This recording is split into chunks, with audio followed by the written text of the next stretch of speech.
with you on Westwood One Sports until 11 a.m. Eastern Time, where less than 12 hours ago, the NFL world shook beneath our feet with perhaps the largest trade of the NFL offseason. Maxx Crosby dealt from the Las Vegas Raiders to the Baltimore Ravens in exchange for 2 first-round. But let's actually start by looking at this from a 1,000-foot view.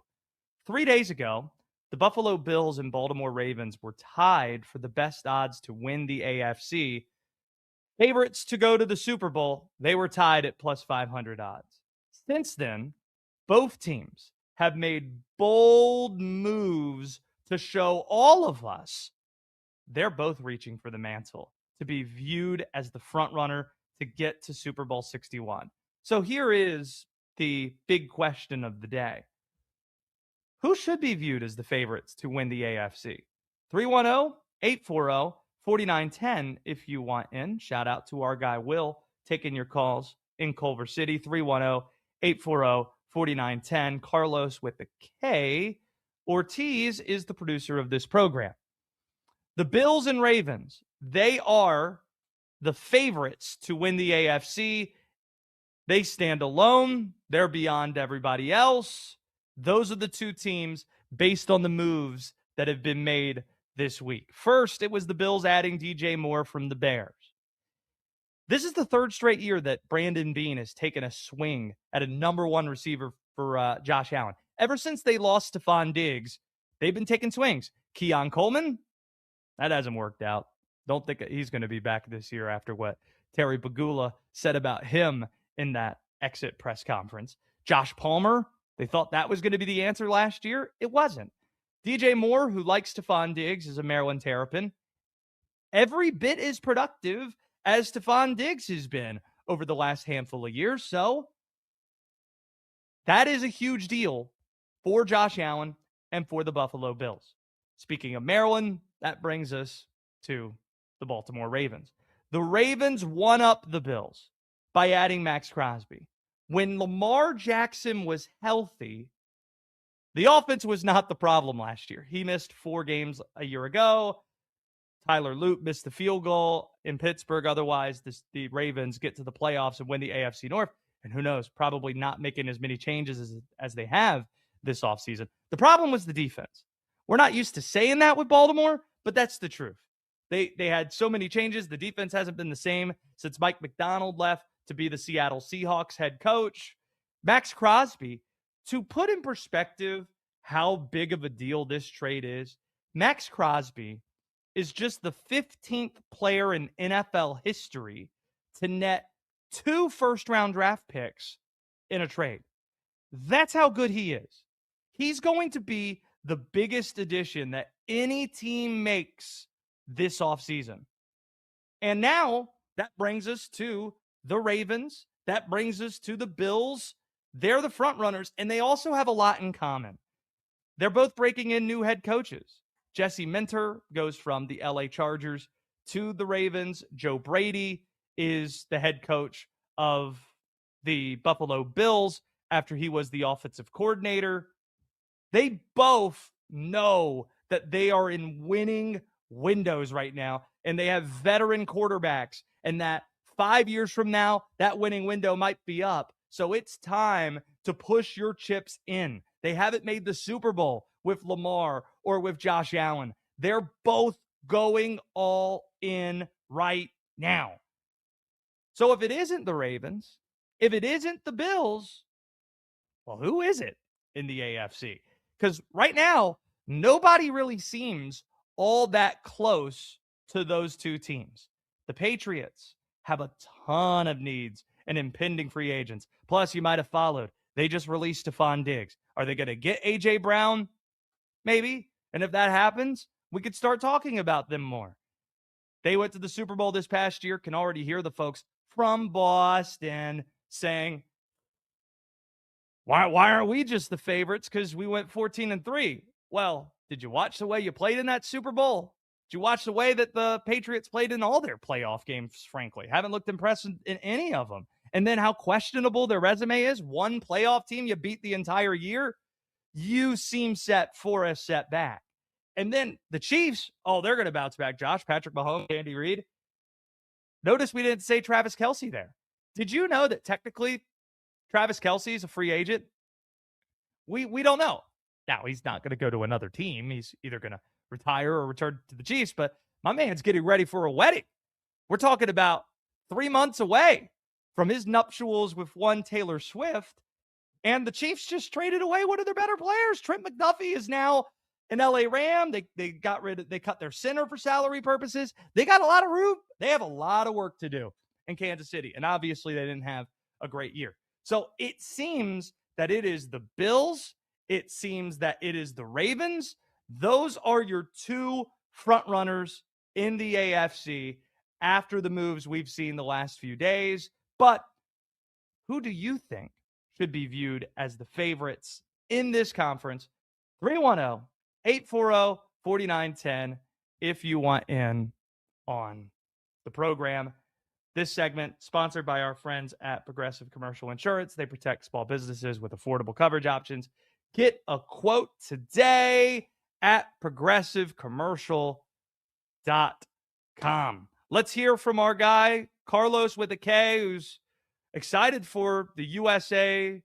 Well, no, he's not excited for Team USA baseball. It looks like he's excited for Team Puerto Rico baseball. He's got the Puerto Rico get stuff on. We'll hear from Carlos with the K. And do you have me now, Carlos with a K, this fine morning? What's up, Josh Graham? Do you have me? That's the more important question. Yes, I hear you just fine. Yeah. Hello. And yes, if you are watching us on YouTube or any of our other streaming, will see my beautiful Puerto Rican blues representing the World Baseball Classic. I do like, obviously, America. I live here. Did you see Bad Bunny? Did you see Bad Bunny at the Tokyo Dome? I did not. He rolled up. He loves his baseball. Guy's fired up. He does love his baseball. Yeah, he tried to help out Puerto Rico with some of those insurance problems that derailed a couple of players playing in the tournament. But no, listen, I love Puerto Rico. That's my ethnicities, my background. I still got family there. Yeah, I hear the music. Get some of the dance moves in here. Gorgeous right here. Oh, it's beautiful. It is. Excellent. But I don't hate America. I don't want that to be misconceived. Carolina, I've got that on the patch, the Final Four that they met in New Orleans. Yeah. We're going to the game tonight in Durham. Excited for that. And you can listen to the game on Westwood One Sports tonight. Noah Eagle's going to be on the call. He bailed on us today, so we're going to talk with his dad. We're going to tell his dad on him. That's what we're going to do. Ian Eagle is going to join us next hour at 9:20. Look forward to visiting with him. Speaking of college basketball, there is a top tier in college hoops at the moment. 3 teams at the top. It is Duke, it is Michigan, it is Arizona. And these 3 teams have one thing that combines them. They have one thing in common. Young head coaches who have never won a national championship. This seems like the year, 2026, where a young, fresh-faced coaching star is going to break through and win their first national championship. Duke's John Shire, Arizona's Tommy Lloyd, Michigan's Dusty May.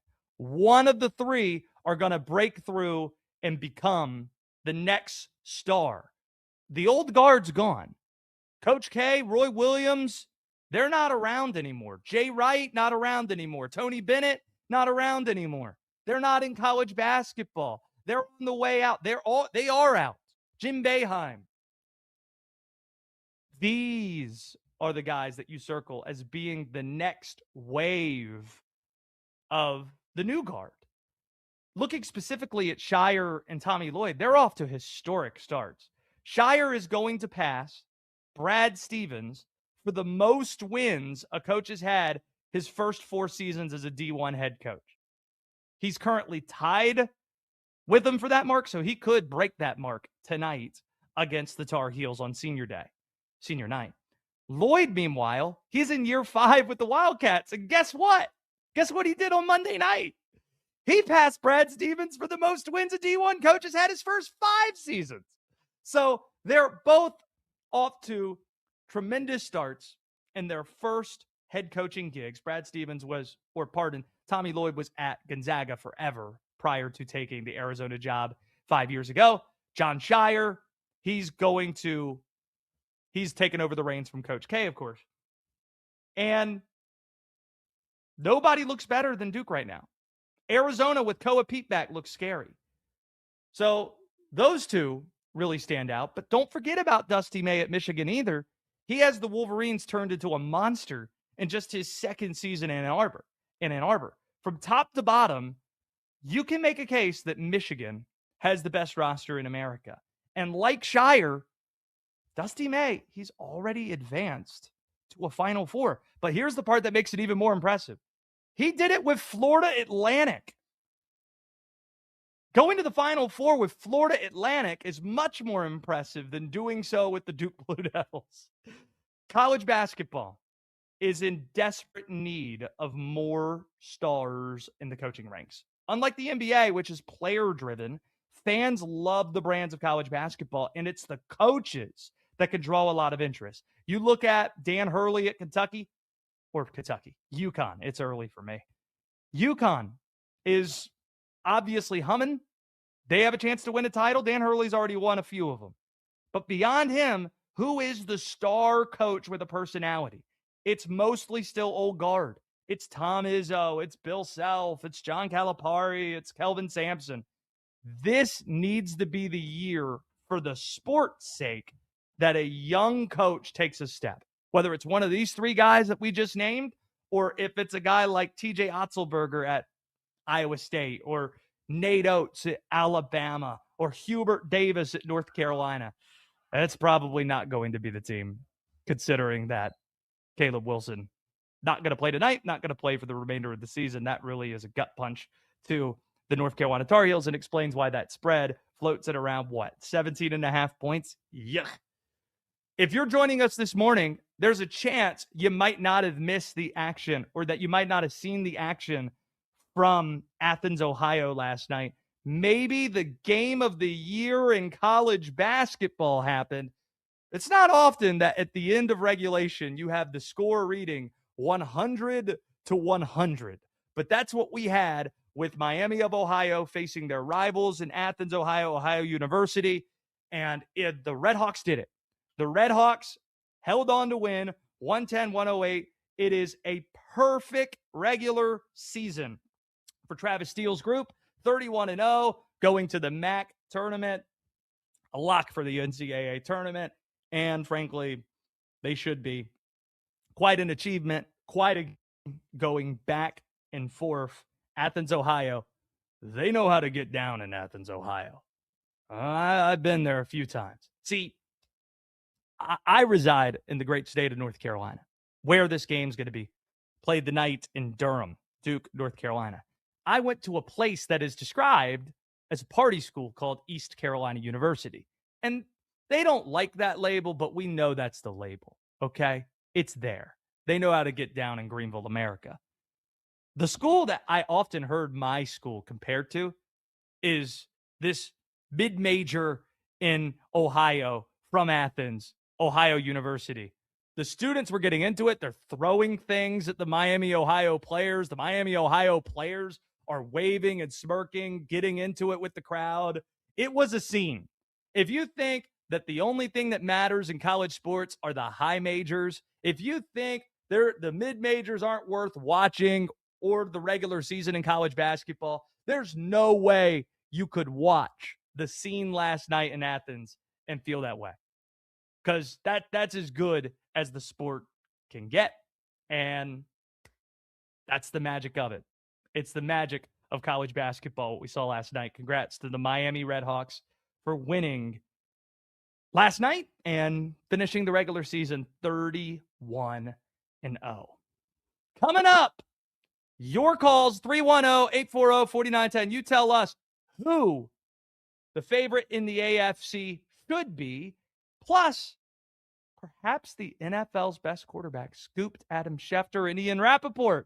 We're just getting started here on the Josh Graham Show. The Patriots are releasing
Westwood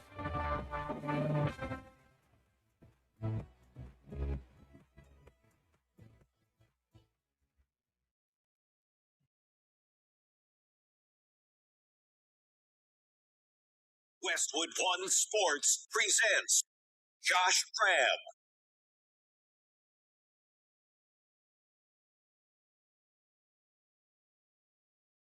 It is the Josh Graham Show. Got the East Carolina fight song going. It's excellent work.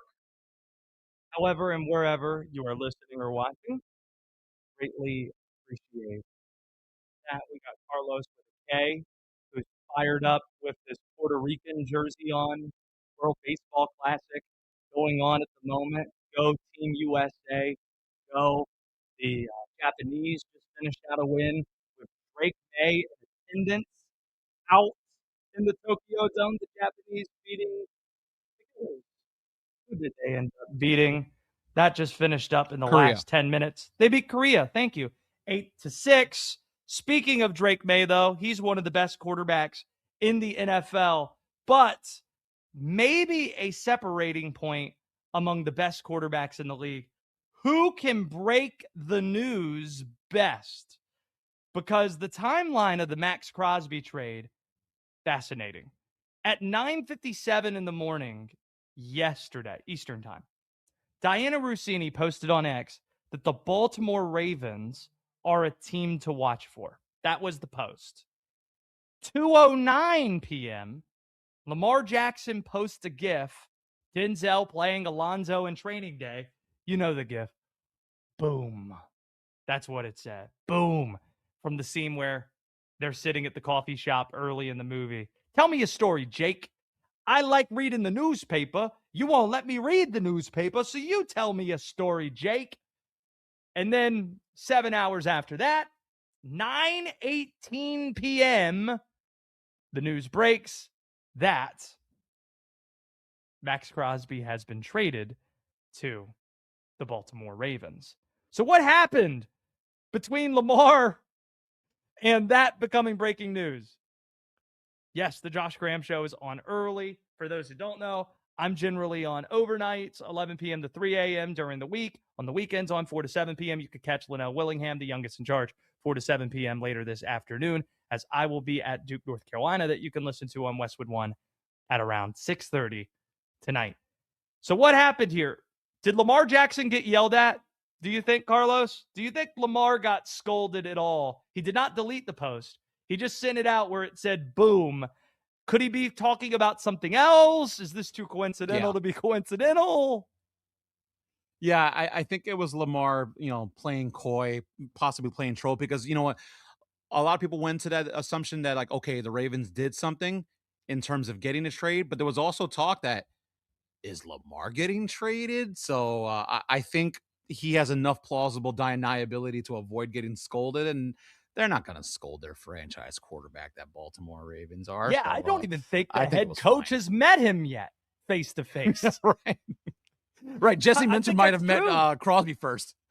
Yeah, it's probably true. But I'd just like to picture, when did this trade actually happen, though? If you had to guess, was it already done at 2 o'clock when Lamar sent out the post? Or was it as simple as the Ravens saying, hey, I think we're on to something here. I think we might be able. Were all the I's dotted and T's crossed on the Maxx Crosby thing at 2 o'clock? Because you know when Lamar sends that post, Diana Rossini, Adam Schefter, Ian Rappaport, Tom Pelissero, Mike, they're all flocking to get this news, and we don't get it till 7 hours later. So my question is, what took so long? If it was done, was it not done? I would be hard pressed to think it wasn't done. But that's the beauty of tweets and trolling, man. Sometimes you don't really have all the information. You don't know. Lamar just lets it simmer out there, but obviously got done. I think it was just a matter of, like, they have the framework. It was just the Raiders trying to fleece as much as they could in terms of getting that second first round pick. Yeah, we're like we have you.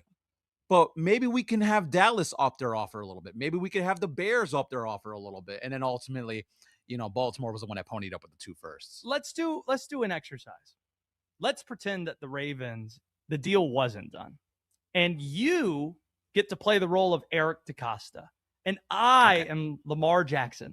Let's try to recreate dramatically what this sounded like.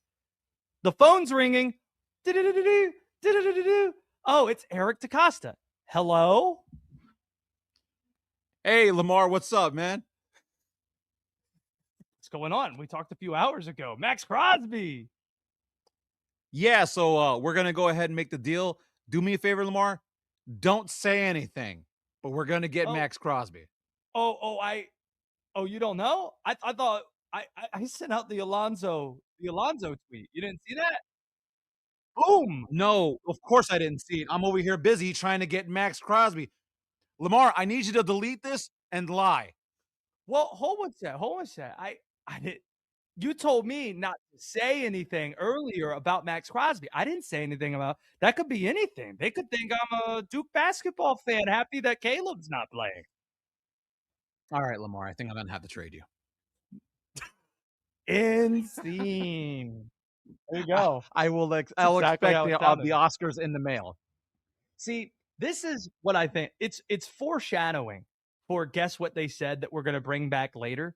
Just trying to put myself in the mindset of what the players are saying, right? Need to prepare myself for what players say in certain moments. So we'll revisit that at a later point. Let's talk about some moves have been made this week that are good. Some good moves have been made this week. Hey, the Bills adding DJ Moore, the Ravens adding Maxx Crosby. That's all good and well. There is a move that was made this week, hands down, the worst of the week. The biggest mistake that was made of the week. The Colts giving Daniel Jones the transition tag. It's aging like milk. It was made a few days ago, this decision, and it's aging poorer and poorer by the day. An absolute train wreck mistake by Indianapolis. At best, Daniel Jones is a significant gamble. At best, he doesn't have a large sample size of being a franchise quarterback you'd want to pay. Otherwise, he'd still be with the Giants. Sorry to bring that up, Carlos. He also is coming off a late season Achilles injury. Thus, it's hard to speculate what his timeline's going to be. And frankly, how the Achilles is going to affect his play. Despite all of this, the transition tag is going to cost the Colts over $37 million this year, which is more than what Sam Darnold is set to make, Baker Mayfield is set to make. It's close to what the Rams are paying Matthew Stafford for. And that's what you're paying Daniel Jones coming off an Achilles. Oh, but it's just for 1 year. Yeah, but you're in a window where you're trying to win. Plain and simple. The Colts' future now completely rests on Daniel Jones's Achilles and throwing shoulder. Because tanking's not an option. You might think, well, Josh, if it doesn't work out, great draft next year. The Jets own the Colts' first-round picks for 2026 and 2027. The moment you traded Sauce Gardner, or you traded for Sauce Gardner and gave 2 firsts for him, you decided we're all in. We're trying to win. Can't look back. And you decided to hitch your wagons again to Daniel Jones. You chose to sign him at $37 million, which limits how much they can fix their roster, in addition to not having a first-round pick that could have helped. Daniel Jones is the guy that you picked. And what makes it such a horrific decision by Indianapolis, better, cheaper alternatives to Daniel Jones. And the Colts might say, well, some of these guys we didn't know were even going to be available when we decided to give him the transition tag. We had to make this decision in the moment. Sorry, read the tea leaves. Put your ear to the ground, so to speak, we all saw where this was headed with Kyler Murray. Kyler Murray was going to be made available, and he would have been a match made in heaven with Indianapolis. Desperate player looking to rejuvenate his career, desperate team with a roster ready to win. Boom. That would have fit perfectly. Indy and Kyler Murray. Malik Willis. If you didn't want to go with a guy that you didn't know whether he'd be available this week, Malik Willis, he's essentially what Daniel Jones was a year ago. Small sample size of greatness, 26 and 27 years old, around that time, around that age frame. And Malik Willis doesn't have an Achilles that he's coming off of. Geno Smith was cut yesterday. That perhaps you could try to recapture his Seattle play. You're already trying to rekindle what Daniel Jones was prior to a significant injury. Why not just try to do that with Geno Smith at a lot cheaper number? Aaron Rodgers, technically a free agent. Make the pitch to him on why playing in a dome in Indianapolis with this team is better than getting back together with Mike McCarthy if you choose to come back in Pittsburgh. So Daniel Jones, going back to Indy. The Colts going back to Daniel Jones.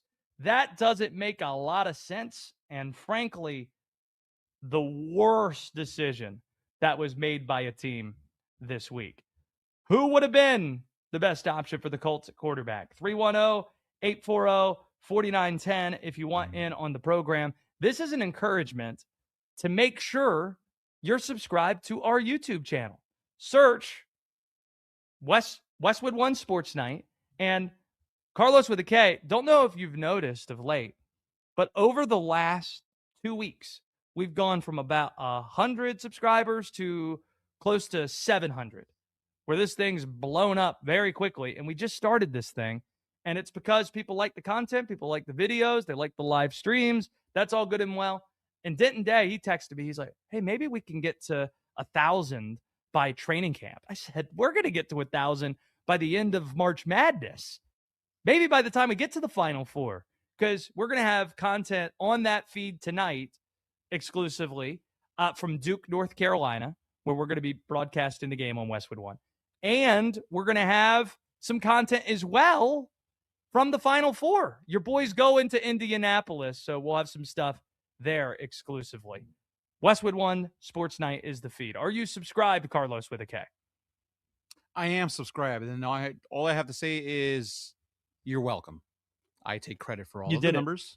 I take credit for everything good. I deflect anything bad to management and people who have better salaries than me. I will absolve no blame whatsoever. I take all credit. I think it's sex appeal. Like, people like seeing you with the Puerto Rico stuff, and I think it brings people to the and feed a somewhat who otherwise beard. wouldn't be there. Yeah, very, very well done. There is a game that was canceled that might be back, and if it's back, it was the fastest growing game show in America, and that is next on the Josh Graham Show. It's harder than UNC and Duke. The top-ranked Blue Devils want payback. The number 17 Tar Heels want the sweep. UNC at Duke, tonight, 6:30 Eastern, on Westwood One Sports and the Westwood One Sports app.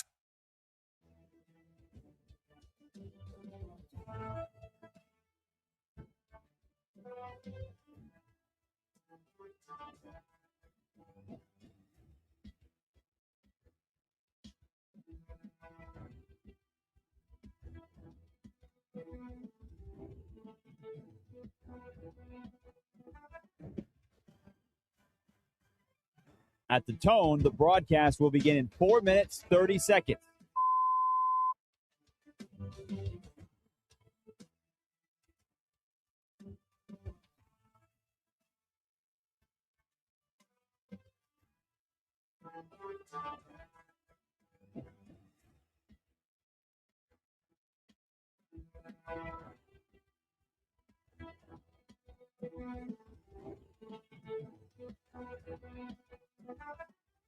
At the tone, the broadcast will begin in 4 minutes.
Westwood One Sports presents Josh Graham.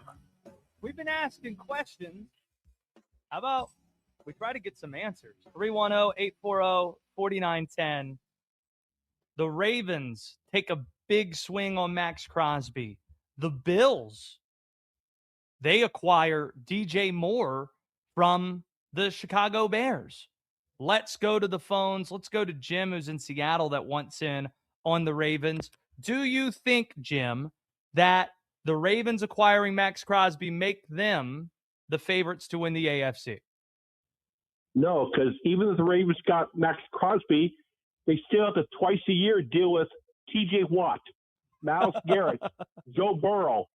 Whereas who does the Bills have the competition to? Drake May, and that's it.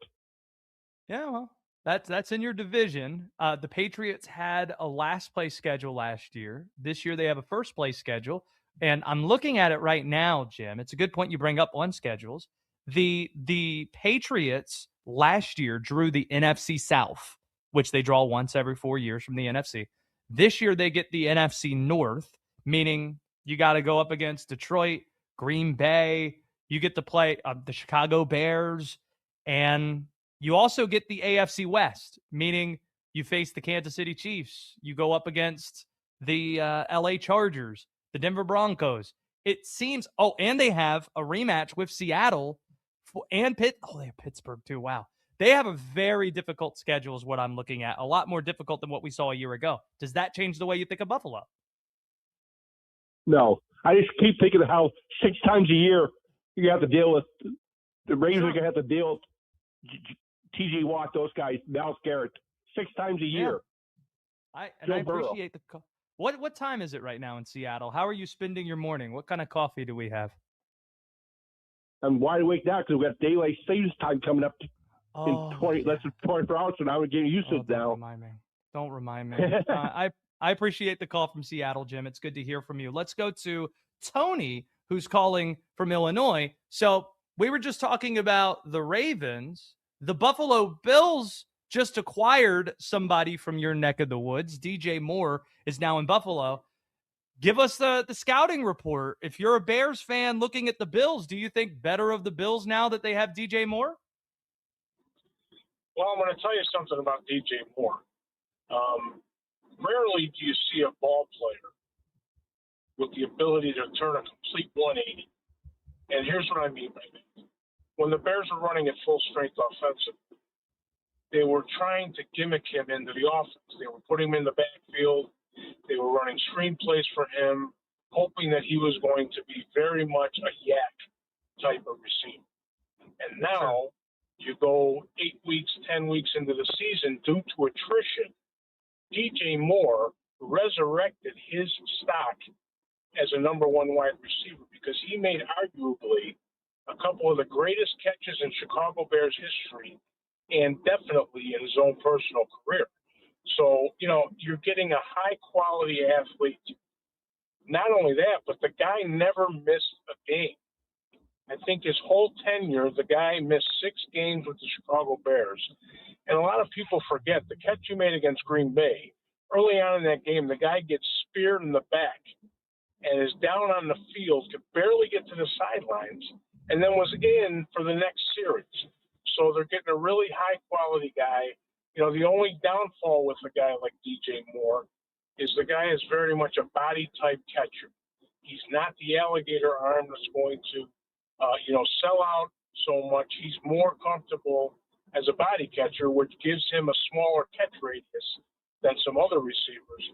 But when you got a guy like Josh Allen that can put dimes all over the field, I think he and DJ Moore are going to be seamless together. I love it. Thanks for the scouting report, Tony, from Chicago. Did you have anything else on the way out? I did. It puts the Bears in a peculiar situation with, the salary dumps they made in the last couple of days. You're talking Edwards and DJ Moore.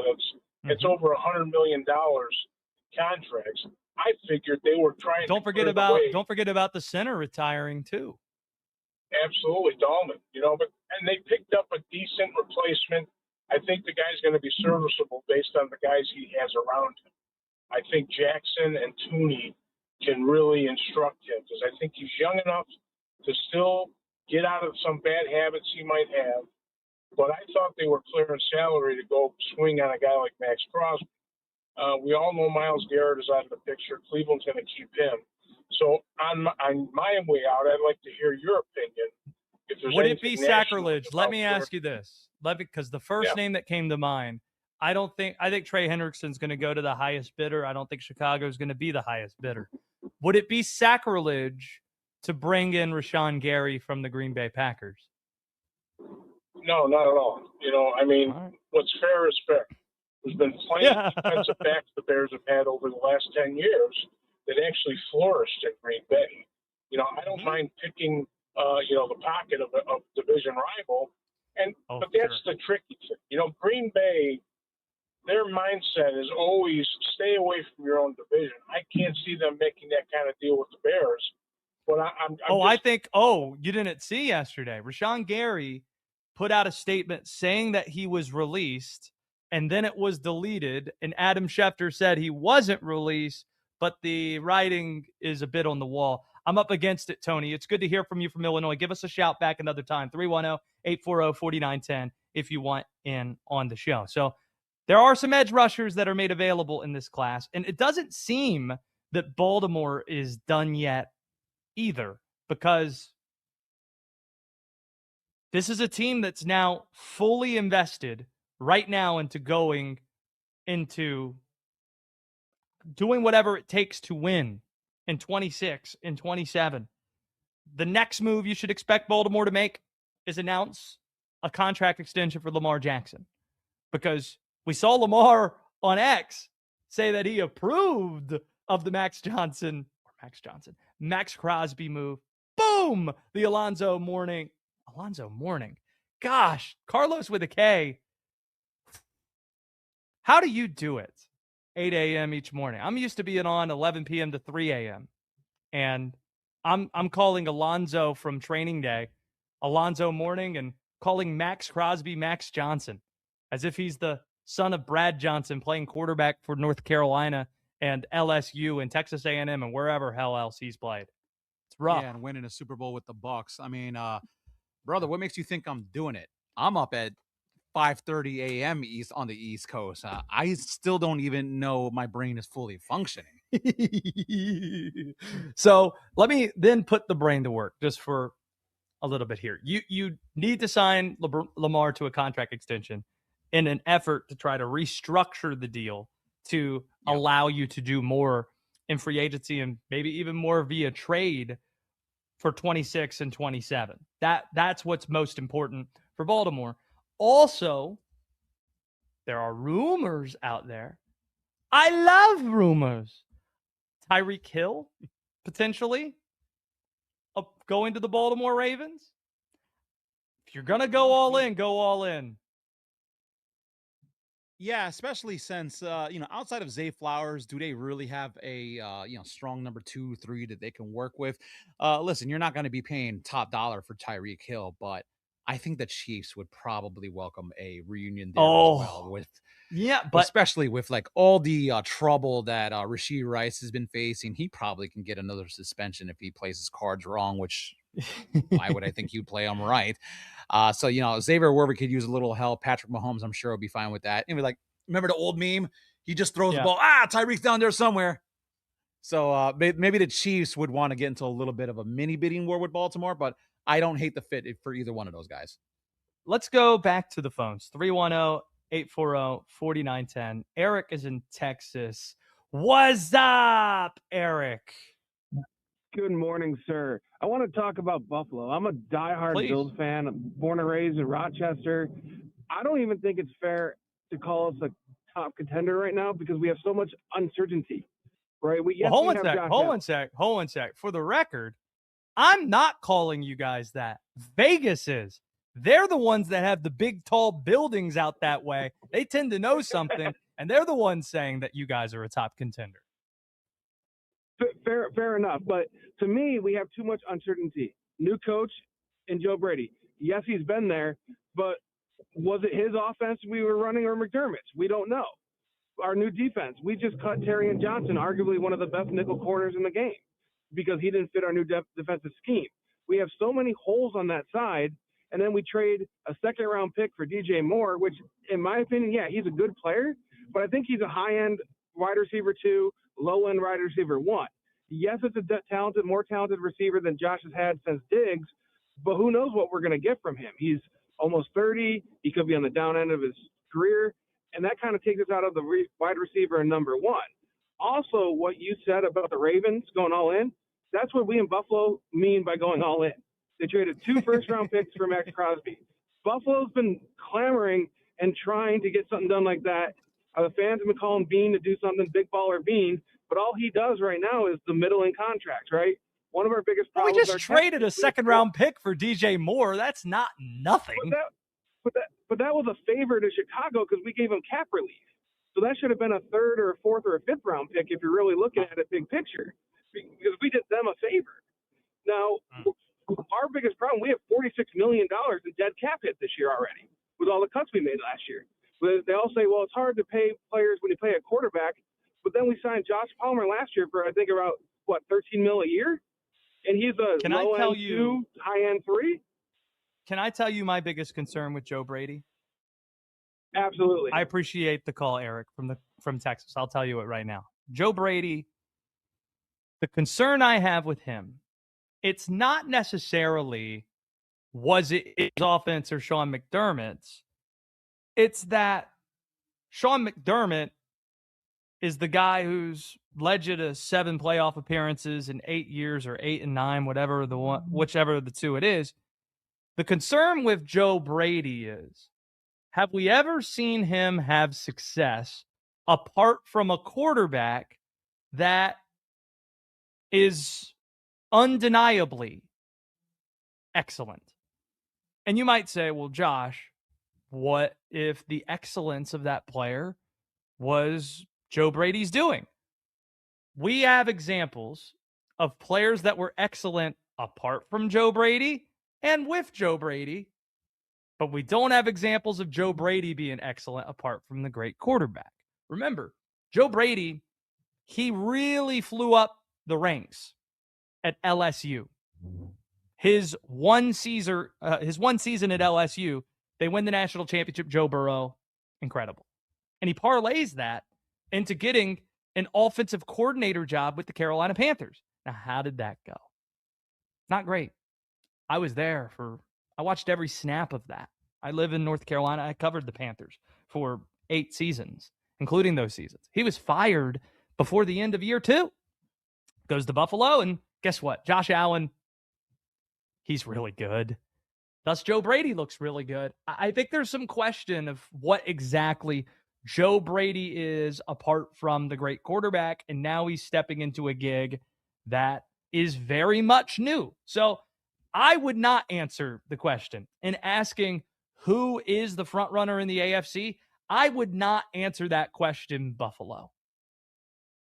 I probably would answer Baltimore. I wouldn't sleep on the Denver Broncos either, by the way, especially given they're showing some signs of being pretty aggressive. But the Ravens don't seem done. The NFL really is missing an opportunity, Carlos, capitalizing on free agency by having some sort of an event. You know what? I want to workshop this. I shouldn't be giving away these ideas for free. We should maybe look at that later. Ian Eagle is going to be joining the program. Pine Needle writes in on YouTube if you want in as well. Westwood One Sports Night, you can find us on YouTube. Josh Graham, yo! I feel like I'm straight out of the 90s this morning. What's up? What's up? What's up? Those commercials, man, they rule. Ian Eagle. I don't know if I'll open our conversation with Ian with what's up? But I might. I just might. He's going to join us in about 20 minutes. He'll be joining us at about 9:20.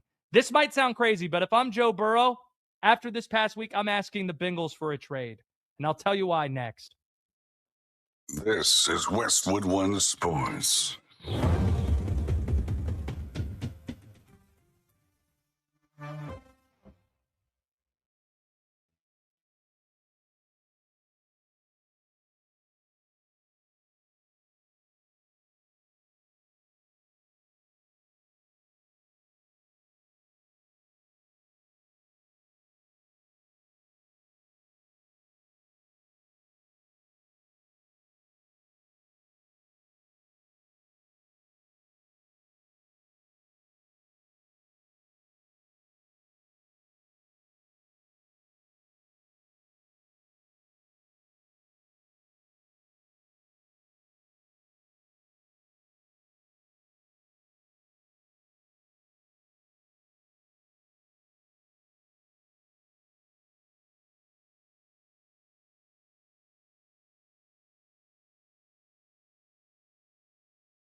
Westwood One Sports presents Josh Graham.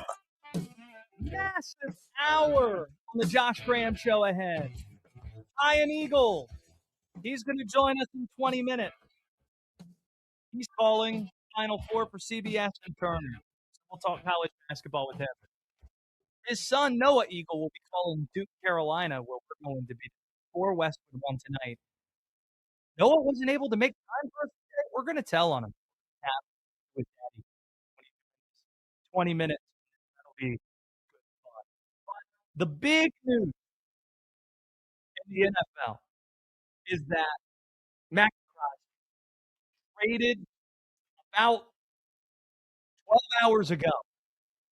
Traded from the Las Vegas Raiders to the Baltimore Ravens, 2 first-round draft picks going back to Vegas. And you just have to think. We're thinking about Lamar Jackson, what this might mean for him, and he's posting training day memes showing how excited he is about what the Ravens did. What about the other star quarterback in the AFC North? What might he be thinking at this moment? After last night, Joe Burrow should be strongly considering asking the Cincinnati Bengals for a trade. This might seem dramatic to you, but let's go through what this past week has been for Joe Burrow. First off, this offseason was an opportunity for Cincinnati to claim ground in that division. The other 3 teams are in transition. They have all made coaching changes.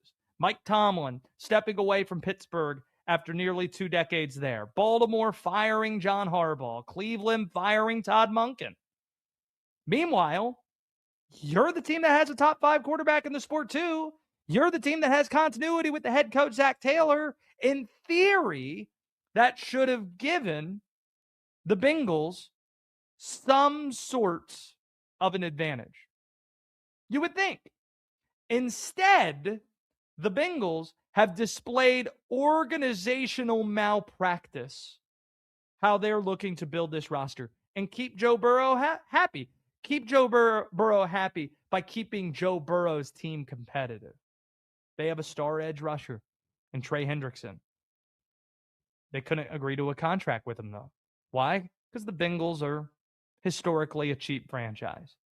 They aren't able to work out a deal. It's about money. Then, once they weren't able to work out said deal, they're not able to trade him in order to get something back in return. They don't tag him either, and now he's going to walk as a free agent. That happens this week. Then Cincinnati's rivals in Baltimore add Maxx Crosby in this blockbuster trade. And what does that mean for Joe Burrow? That means Joe Burrow is going to have to face Maxx Crosby, TJ Watt, and Myles Garrett twice a piece. Twice a piece in the AFC North. By the way, Cleveland didn't fire Todd Monken. They fired Kevin Stefanski, hired Todd Monken, and Baltimore hired Jesse Minter to replace John Harbaugh. Just trying to get our T's crossed, our I's dotted. Seeing some ideas being pitched out there for free agency, by the way. Pine Needle writes in. If you're doing a free agency workshop, mix together the Survivor idea along with some sort of Price is Right. I trust you to figure this out. Okay. I was going to save this, Carlos with a K. Shouldn't be giving out great ideas for free. The NFL has turned everything it can into sellable television inventory. The schedule release is a nationally televised event that is on, even though we already have the opponents. The combine is something that has been put on network TV. The draft, they've brainwashed us into thinking that the draft isn't just something to watch on television. It's to watch on television in prime time, and also is an event to attend in person. What are you getting for that experience in person? Oh, you get to watch a guy in a suit announce names for hours and hold up a jersey with a guy who just became a millionaire. That's the entertainment vessel. Why? Because the NFL's king, and everything they touch turn to gold. Everything they touch turns into something that everybody wants to watch. So here was my idea.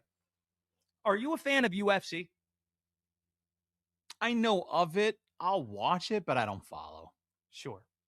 I think you could have just ended that at, I know of it. Oh yeah, I've heard of this UFC. That's a thing.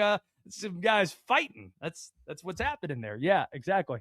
My thought is, we kind of know who the big ticket free agents are at about this time that we're waiting to see sign somewhere else.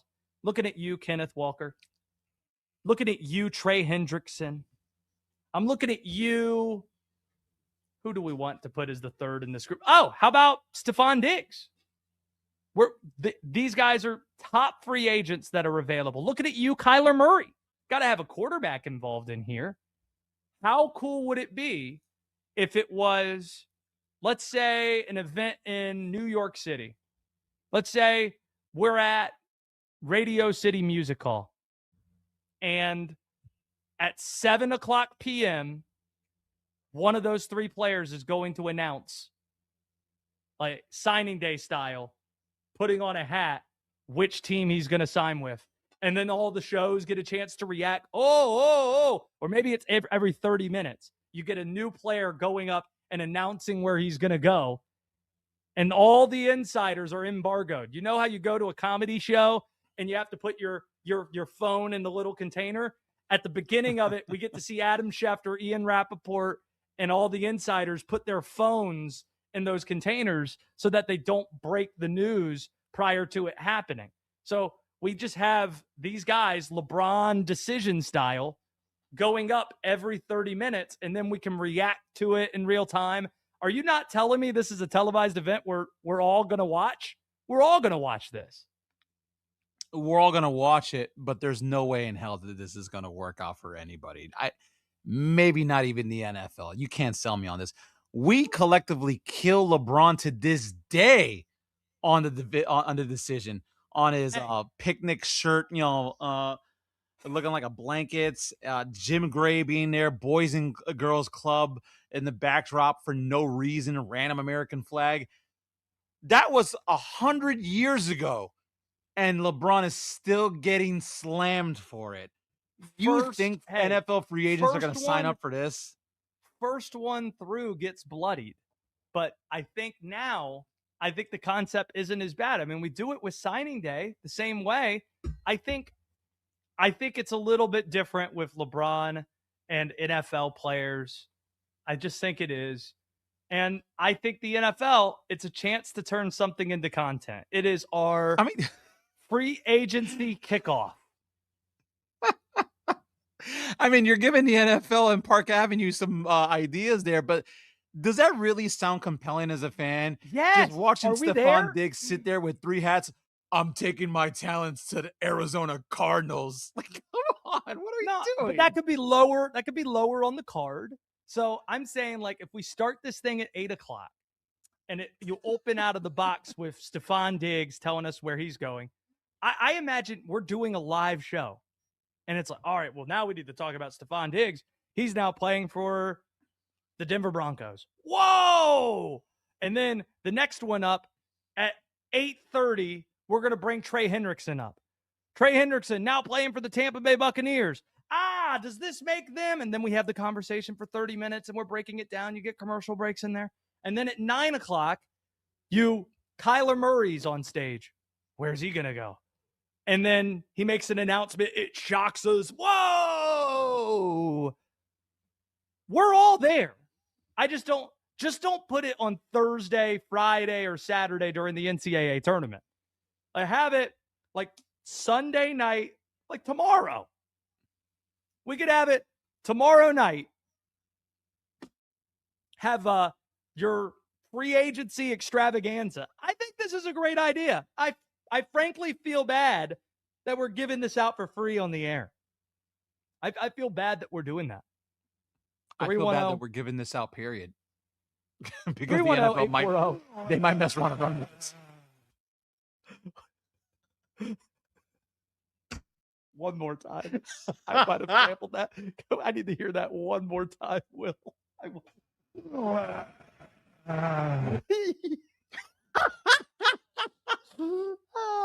And you almost won an Emmy for that.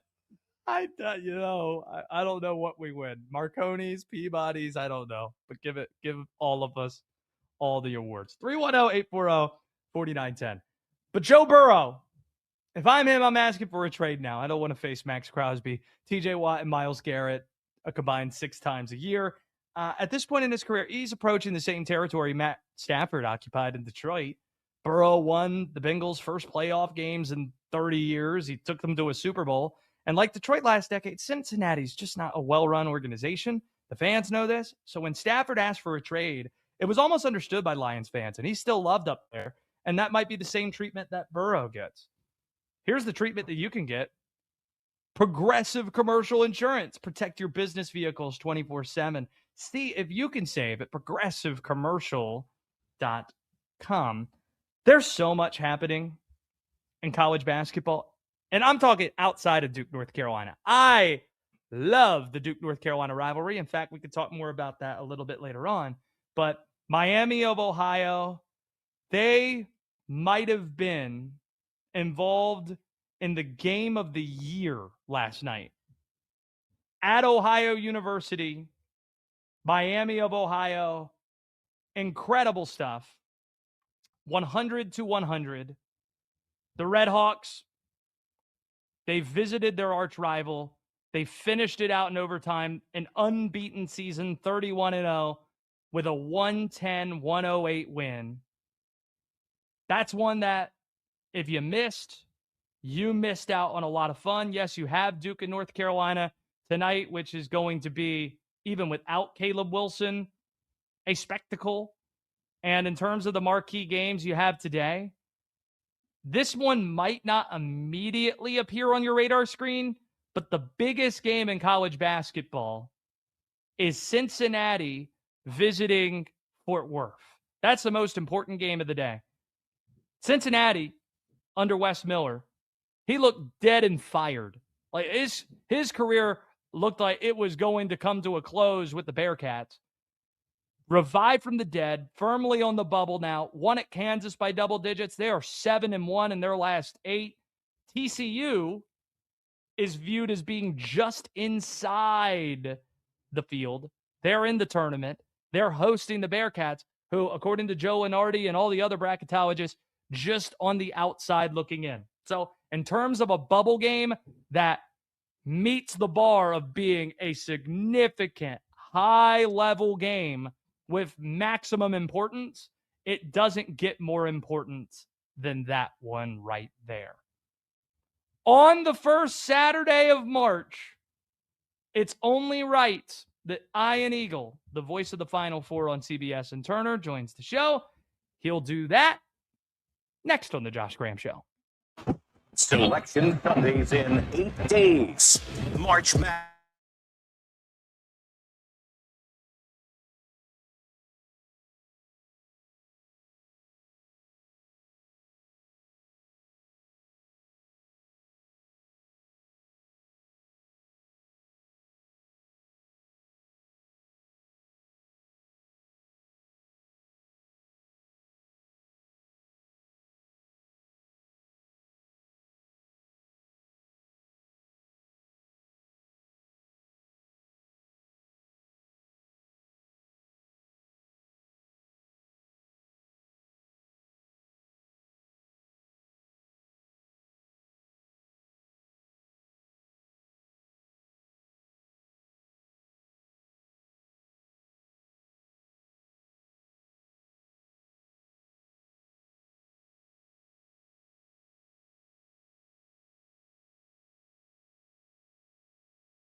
Westwood One Sports presents Josh Graham. Wake up, because after this weekend, postseason will have officially arrived in college basketball. And that means we're going to hear quite a bit from our next guest. It's Ian Eagle that's joining us. And Ian, there's a lot of things that I can call you. Bird, a popular nickname, for example. The TV play-by-play voice of the Final Four is another title for CBS and Turner. Amazon Prime's lead NBA announcer. And now we can call you a teammate at Westwood One as well. Thanks for joining the new venture, partner. That is correct. We are finally on the same team. That's a great point, Josh. I didn't think about that until you mentioned it. Great to be with you, teammate. It's great to hear those words. When Duke and North Carolina met in the Final Four, see, we have this game on Westwood One later tonight. I remember in 2022 talking to your colleague and your broadcast mate, Tracy Wolfson, about it. And in New Orleans, I remember she, at this point, had worked numerous Super Bowls and numerous Final Fours. Yep. And I remember her lighting up, being so excited, saying, I never thought I'd get a chance to work a Duke North Carolina game. Before we get into the hoops, what assignments or sports have you never had a chance to call? Because Duke Carolina's probably on that list, right? Yeah, never did a Duke Carolina game. And look, in the broadcast terms, you are basically assigned your broadcast and show up, and you're excited about it, and you've done your prep, and you're ready to go out and do the best job you can do. You don't pick the assignments. In addition, there's the other layer that you may not have the rights to certain potential assignments. So the ACC, CBS did have a piece of it at one point that has since gone away. So Duke, I did see, fortunately this season on Thanksgiving in a CBS Thanksgiving Classic against Arkansas, but I'm not going to see a whole lot of them until we get to the NCAA tournament. If I were to pick something that I just never worked at a network that actually had the rights to, that I would have been really interested in calling, probably Wimbledon would be the one that comes to mind. Just the prestige, the history, the grounds. That would be a cool assignment to be a part of and to put on your resume. Another title I left off the list is Noah Eagle's dad, which is relevant because he's calling the game for us tonight on Westwood One, especially since you're listening to our new 24/7 network all hours throughout the day, just waiting for one of us to extend an invite to you. You're also really good at, like, integrating, today's culture, like nomenclature, some of the language into your broadcast. Would you classify yourself as jelly tonight when it comes to Noah calling this game? Yeah, I'm jelly. I think you got the intro wrong. Noah's my brother. People get this wrong all the time. It's my brother. I don't know where this got messed up in the wash. What's his secret? His secret or mine? His secret to looking and just being so young and youthful. No, I would be jelly. I'm jelly of this assignment. To obviously call a Duke North Carolina game is a career highlight. I know for him, it was something that resonated when the offer came out, even though he's spanning the globe, running around with different assignments. I think he wanted to make sure this one fit into the schedule. So I'm excited for him. It's the great Ian Eagle that's with us here. As you noted, you're not one of those that are just parachuting into college basketball. Now, you called that Duke-Arkansas game on Thanksgiving. We've been hearing you throughout the season. But there is a significant faction of people that look at the calendar and say, oh, it's March. That means we need to start following hoop. And to those people, I say, college hoop specifically, you've missed out on one of the most exciting regular seasons we've seen in recent memory. And it follows a year where one conference, and 4 teams specifically, separated from everybody else last year. There weren't a lot of upsets in the tournament. Just give us a sense to the layman who's watching how much differently you view the top of this year's sport versus a year ago. It feels a bit wide open this year, although Duke has been so dominant. I think you can make the case that if you go 8-9 teams deep, a team could go on a run and maybe surprise some people and win a national championship. Duke and Michigan have separated themselves. There's no doubt about it. They are the two best teams in college basketball. Arizona is in that next tier. And then you've got UConn, you've got Florida, you've got teams that are certainly capable, but what their road may look like could determine whether or not we're talking about them for the Final Four in Indianapolis. I think the way that the climate is now set up, I don't believe last year was just an outlier that we got 4 number 1 seeds. There's a chance that the cream of the crop will rise in college basketball based on the current setup.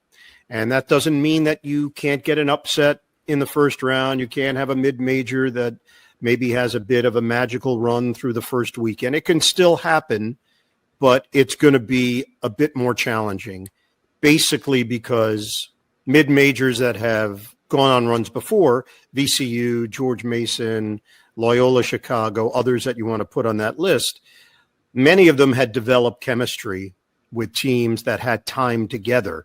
They had cohesion. They had years to find that commonality. And now if you're a really good player on a mid-major school, odds are you're getting re-recruited and somebody is paying you money to go to a bigger school. And that is where we are.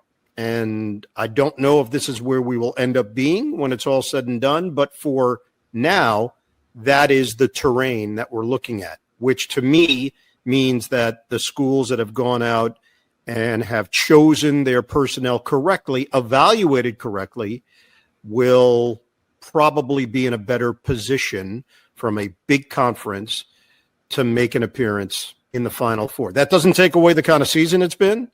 Freshmen have been incredible. We have so many impact players around the country in their first year. But if you're asking me to find someone from a mid-major that's going to go on a long tournament run, that would be a tough answer to give you. I'm going to add Miami of Ohio hater Ian Eagle to the list. I'm going to add not a hater, not a respect, full-on respect. But Josh, you and I both know they will probably be somewhere between a 10 and a 12 seed. Yeah. That's how the committee views them. 8 days from now, Selection Sunday. Since you're the voice of the Final Four on TV, do you fill out a bracket? No. I did my first year doing the tournament, which was 1998. At that point, I was still working a lot in sports radio in New York at WFAN, and I had been in the office pool from the moment that I could join it in 1991. I graduated May of 1990, so the first full year that I was at the radio station, I jumped in like everybody else. And just as a matter of habit, I filled out the office pool that year, showed up to Sacramento for the tournament, not really knowing what to expect, didn't know how to prepare, didn't know how to attack it, but just went off my instincts and filled out my bracket.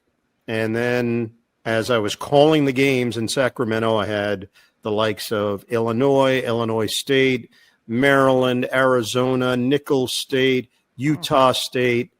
They were all there. And in the midst of calling these games, they would go with that scroll at the bottom, and the other scores started popping up. And I started looking at my bracket and freaking out that I was completely blowing it on my WFAN bracket, and realized that my priorities were not in order, Josh. I needed to reassess what was important in my life. That's the last time I filled out a bracket. See, you're feeding something that I've been tempted to do, Ian, but I've never had the courage to actually do. I've been told by these incredibly happy people, such as yourself, that they love college basketball, but they don't fill out a bracket. And I'm somebody who got out of playing fantasy football because I know that can be a conflict of interest as well in following the game. And it's true. I find I enjoy the NFL more by not playing fantasy football than I did when I did participate. Are you telling me, are you sending a message to the people that there's a better way than even filling out the bracket, that without that conflict of interest, you might actually enjoy the tournament more? I think you're not allowing yourself to have the unbridled joy that you deserve, Josh. I don't want to get too psychological with you, but it may be deeper. It might be a blockage. You're blocking. You're not allowing yourself to really enjoy the games because you have to have some skin in the game. And with that, I get it. There is anger. Anger is assigned to the emotions that you will feel when you're watching the NCAA tournament. It's awesome on every level. It really is an incredibly special event. And I think this year's version of it has a chance to be exciting and heart pumping and all the things that you normally feel with the NCAA tournament. The difference in my mind is that we might get to that place where we're consistently getting really good games at the Final Four because we're getting really good teams. Ian Eagles with us here as one of the leading voices on the NBA as well as college basketball. I'm fascinated where you're at about the current products of these sports because they are totally different sports. Yep. College is having a banner year, as we've mentioned. And then you got Adam Silver talking about fixing tanking, trying to fix availability issues, trying to implement rules on the fly. Yep. It seems that they're kind of that sport that baseball was 10 years ago, where all the talk hosts, such as me, opening these microphones, are talking about ways to fix the sport rather than just celebrating the darn thing. Which sport do you find to be in a more interesting place right now between college and the NBA? Well, I've been an NBA broadcaster for 33 years, so it's certainly something that's been a huge part of my life. And I think if you're a legitimate basketball fan, if you love hoops and the athleticism and the skill level, then it's hard not to be an NBA fan. I know there are people out there, naysayers, that say, well, it's too much three-point shooting and the game has changed. It's still a beautiful game. And there's a chance when you turn on an NBA game that something may happen that you just haven't seen before, because the players now, in terms of their preparation, their fitness, their year-round commitment to being the best that they can be. And, yes, the money that's on the line. If you're a big-time player, impact player, elite player, there's a chance you can retire from the NBA and be a billionaire. Just think about that for a moment. Right. You could be a billionaire playing basketball. So I understand where the criticisms come from, and there are legitimate gripes. I think the tanking issue is real, and the fact that there's a family out there that reserves tickets and buys them early because they want to see a certain team, and then they show up, and that player, star player from that team, is not playing because it's the front end of a back-to-back, or it's the third game in 4 nights, or there is a decision made by the strength and conditioning program that you know nothing about, that they've looked at the numbers that they've been tracking for them physically, and they've decided that player needs a night off, even though that player doesn't believe they need a night off. That's an issue. It is a real concern.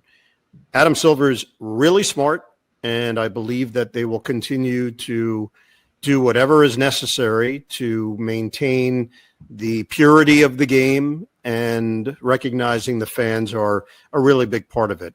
College basketball, there are some questions as well moving forward, how all of this is going to look with NIL and whether or not there's going to need to be a salary cap at some point. I think these are questions that pop up over the course of the season. In my personal opinion, it's not something that I bring up during the NCAA tournament. There's a time and a place, and to me, the tournament is all about the games, the stories, and the chance that these young players get such a big stage to showcase and maybe create a memory that will last them a lifetime. Adam Silver is a smart guy. I'm going to tell Adam that when I see him at Duke, Carolina at Cameron later tonight. Ian Eagle, quote, Share that. Adam Yes. Silver is a really smart guy. I'm comfortable with you quoting me. Okay. Ma'am. There it is. Ian, thank you for this. And I can't wait to see you in Indy for the Final Four. Just know that I'm going to drop your name to get into all the top parties that weekend because I'm told your name is the ticket into all the celebrity get-togethers. Yes, now that you shared your grand plan philosophy, you will actually be thrown out of the Final Four. So I won't even see you, Josh. That's not going to happen. Once you mention my name, they're going to say, hey, dude, it's not happening for you. We're going to have to ask you to leave and may escort you to the state line. Oh, as a tease, are you Michigan State this weekend? Where are you going? Where are we going to see you on our TV next? Yes, thank you. Tomorrow? I want to come on and promote what I'm doing next. That's what you do on a talk show. It is Michigan State, Michigan. Do we have a clip? Roll the clip, please. Tom Izzo, come on out. Hey, Dusty Bay. They're all here. Ian Eagle, safe travels. Thank you for doing this, and enjoy listening to Noah tonight. Anytime, Josh. Appreciate it. I actually wore hair product for this interview, so congrats.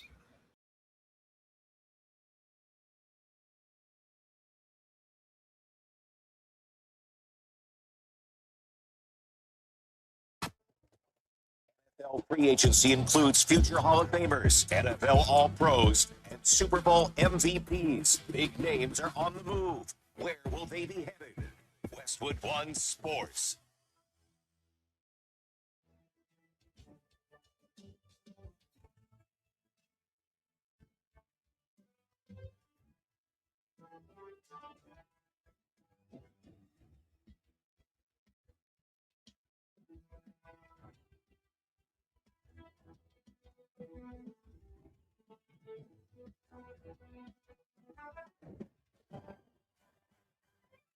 At the tone, the broadcast will begin in 4 minutes, 30 seconds.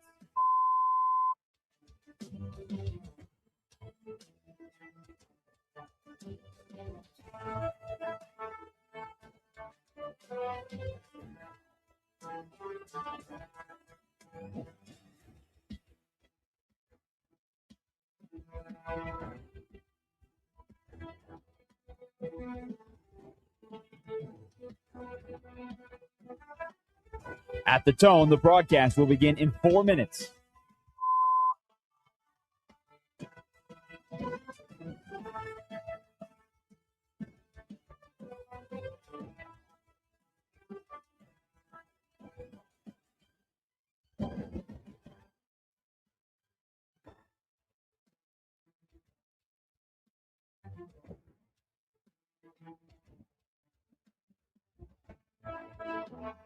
At the tone, the broadcast will begin in 3 minutes and 30 seconds.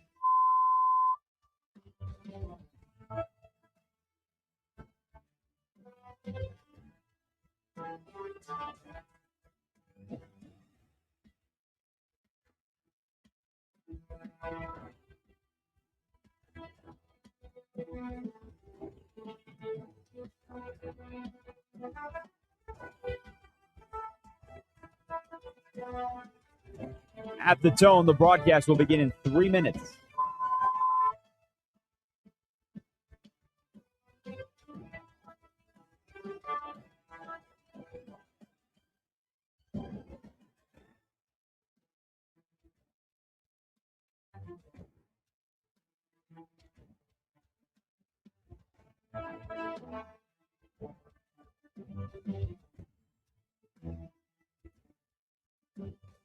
At the tone, the broadcast will begin in 2 minutes, 30 seconds.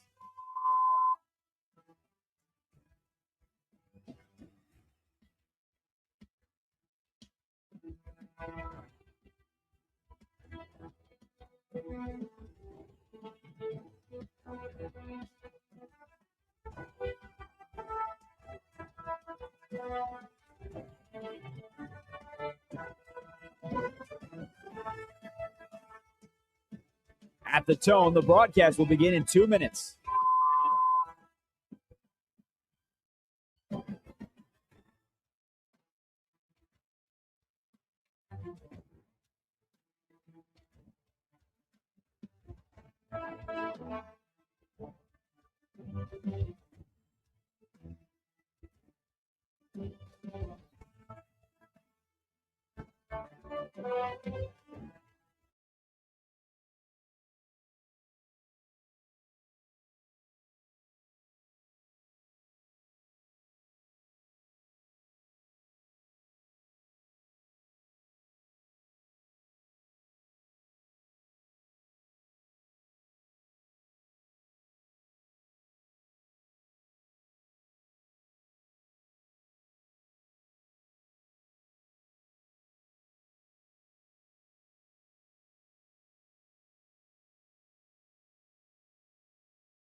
Westwood One Sports presents Josh Graham. We're asking 2 questions that you could chime in on it. 310-840-4910 or on YouTube and X if you're watching. After the DJ Moore and Maxx Crosby trades, who is the favorite to win the AFC? The Ravens and the Bills are both tied with the best odds at plus 500. 310-840-4910. We'll talk more about that in just a bit. Also, completely random question on this Saturday morning. What's the greatest rivalry in sports? 310-840-4910. With that, I want to look up a definition. I want to go all Webster's on you guys this morning. The definition, here's the word. Propaganda. Noun. Information, especially of a biased nature, used to promote a particular view, doctrine, or point of view. I'm fully okay with what I'm about to say being viewed as state of North Carolina, old North State, state of North Kakalaki, as my guy Linnell Willingham likes to say, propaganda. I'm fine with it being framed that way. Doesn't mean it's not right. Duke, North Carolina is the greatest rivalry in all of American sports. Yes, Carlos, I'm going back to the well because tonight we're going to be in Cameron for Duke and North Carolina on Westwood One.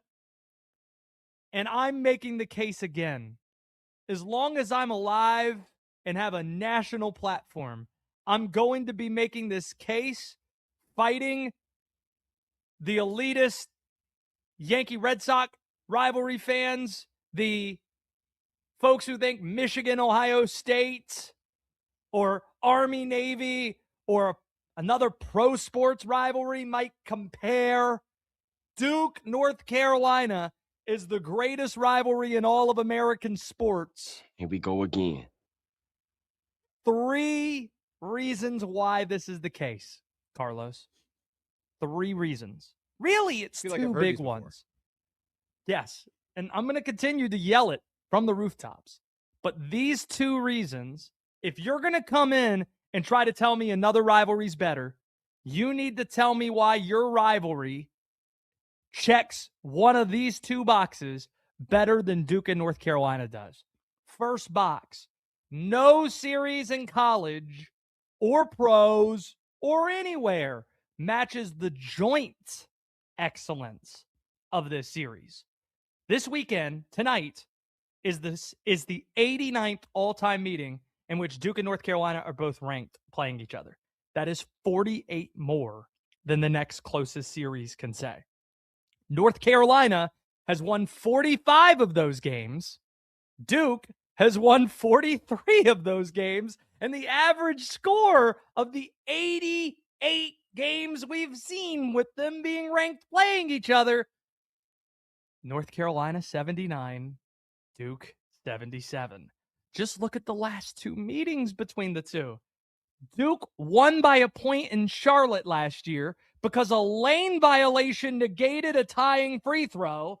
And then Seth Trimble hit a shot in the final second to beat Duke, and they stormed the court at the Smith Center last month. That's reason number one, Carlos. Reason number two, the proximity of these two.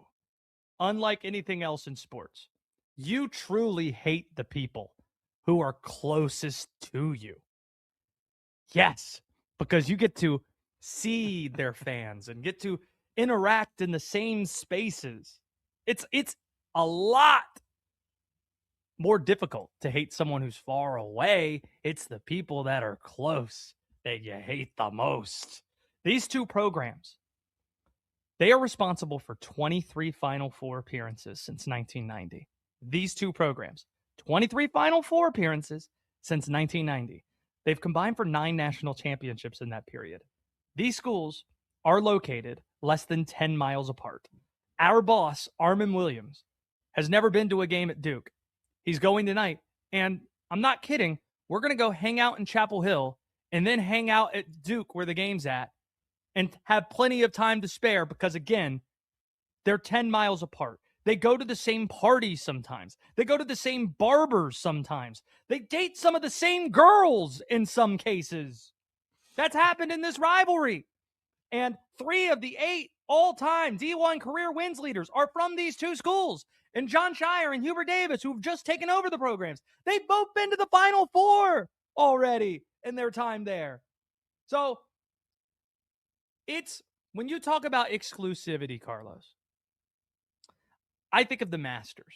I think if you're looking for the hardest sport, the hardest event to get into, I think the Masters is probably number 1 in the United States. Hardest event to get tickets to get a pass to, whatever. I'd say number 2 on that list is getting into Duke, North Carolina at Cameron Indoor Stadium. Do you take a guess? You know, look this up, not Armin, but Carlos. Look this up. Well, he could look it up too. It's Well, not like he's doing anything. Look this up. What is the cheapest ticket to get into tonight's game between Duke and North Carolina? In fact, before you look it up, guess what the number is. What would be a guess for you of what it would take before you look up the actual number? All right, well, I haven't looked anything up yet. I'm going to guess get in price, standing room only, if they even do that. Let's say $600 a pop. Okay, $600 a pop.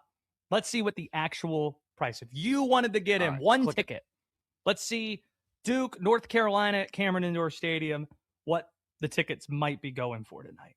And you just tell me what you find. I'm going to do just one ticket. Let's see. Yeah. Holy bleep. Is this the cheapest? Let's sort by the cheapest. Sure, let's do that. Good God. $1,442. Woo! Also, $1,500 is the cheapest ticket to get in. Now, yeah, if you want to fit in row M in section 11. Well, any seat in the building's good. Now, here's what you know. Here's what you need to know. This building holds 8,000 people. That's it.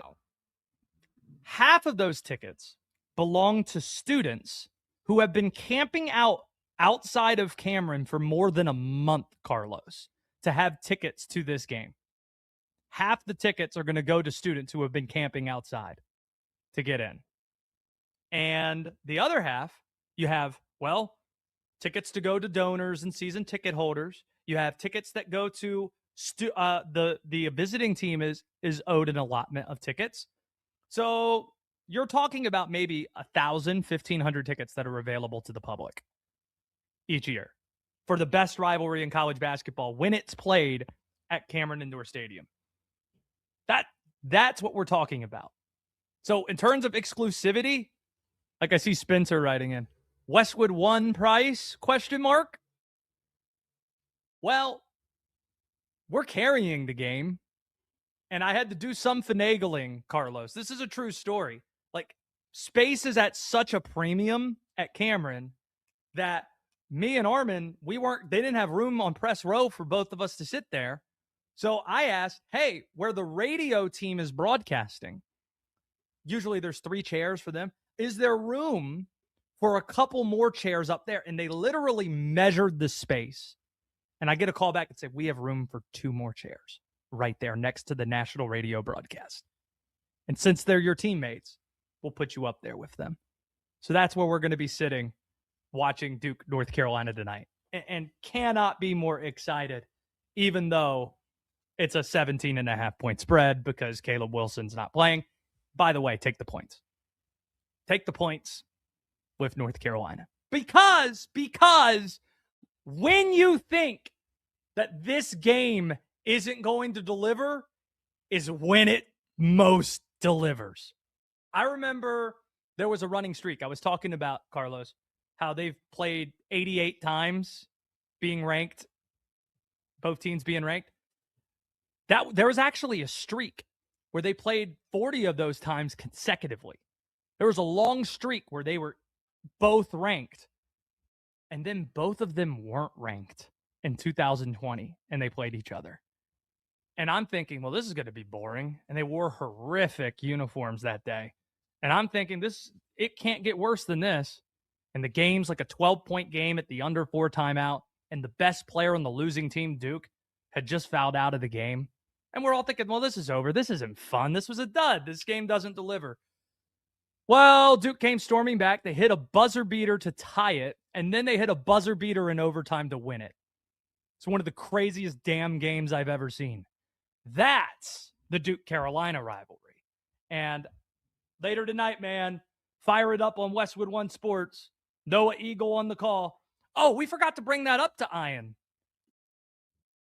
So Ian joined us. We totally needed the tattle on Noah right there. Say, hey. I don't think I won't start a group text later. Do you think Ian can ground them still? I think we're a little past that. We're just a tad bit. And I will say, side note here, one thing that you have not mentioned about this rivalry. Please. I know exactly where I am in the pecking order in terms of your life here. Denton has gone to the first game with you. Armin Williams, our esteemed program director, executive director, boss, is going to this game with you. Appearances by Carlos? None. See, and that's wrong. That's wrong on my part because you're the reason we have all these YouTube subscribers. I mean, the sex appeal. This is why we encourage people, if you're just listening, to go to Westwood One Sports Night and then see Carlos's, I was thinking a bunch of words I can't say on the air just to talk about how beautiful the figure is. Wow. The tattoos, the muscles. Wow. Gun show. Puerto Rico. Got the jersey on. Got the hat on. It's all love. We're going to bring back a segment that was the fastest growing game show in America until it was disbanded a few weeks ago, only to be revived. The game is called, guess what they said? I don't know if we're going to be handing out picks and Graham's gambling. It's early. I don't have a lot to fire off, but we might find some time for that. In addition to it, Maxx Crosby just traded from the Raiders to the Ravens. Where does that put them in the pecking order of the AFC? DJ Moore is now a Buffalo Bill when he was a Chicago Bear. What does that mean as well? That's coming up in the final hour of the show. Plus, guess what they said is back next on the Josh Graham Show. This is Westwood One Sports.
Westwood One Sports presents Josh Graham. We've been at the Josh Graham Show on Westwood One Sports for a little over 2 months. And on the weekends, a segment called Guess What They Said became a popular feature. In fact, we called it the fastest growing game show in America because, well, it's a new show, as we mentioned here, and a new segment on that show. So by proportions, going from 0 to 1 might make you the fastest growing show just by definition. But no, it is something we enjoy doing here. And we're going to revisit this. If you haven't heard it, you're probably going to love it or hate it. We'll find out together. Let's play the game. Guess what they said? We need to have a process to make it work in every game that we play. It's the audio of the day you need and the transcript you don't. Well, you got something to write with? Good. It's time to work on your interviews. The contestants are ready. My interviews? What do I got to do?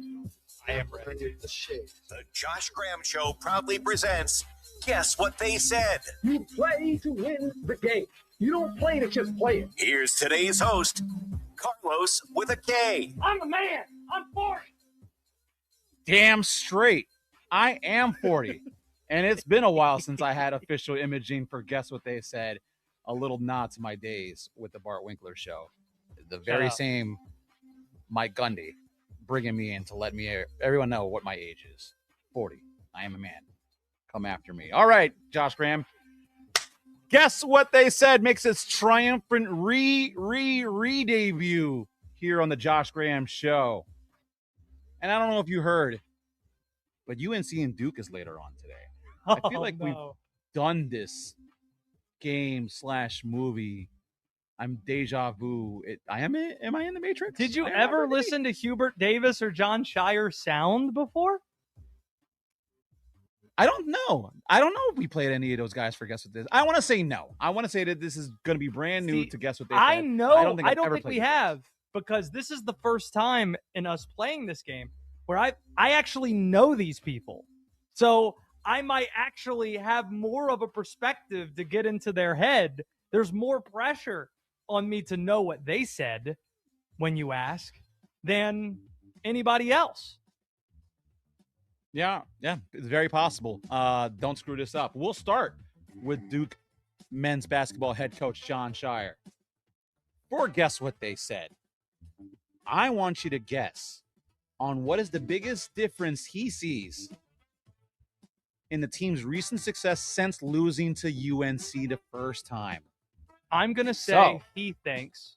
I'm going to say before we play the clip, because I'm going to guess it, and then we're going to hear what John Shire actually says. I think he thinks the biggest difference between then and now is the toughness of his group and executing in late game situations. The toughness is what's shown itself. Not just physical toughness, but mental toughness is what John Shire's looking at.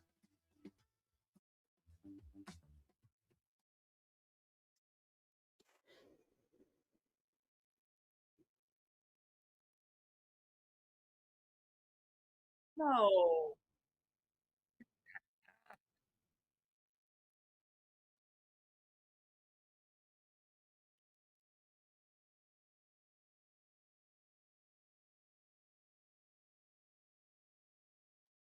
It's BS.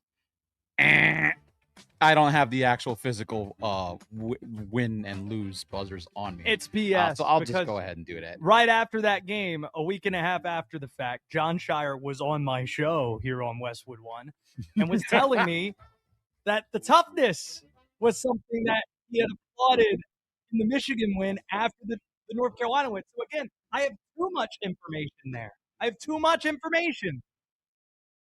He doesn't respect you as a journalist. No, he doesn't. Clearly. He's feeding you wrong. All right, so 0-1 to kick off. Guess What They Said, but it's all right because if you're unfamiliar with how this game works, I play all 5 anyway.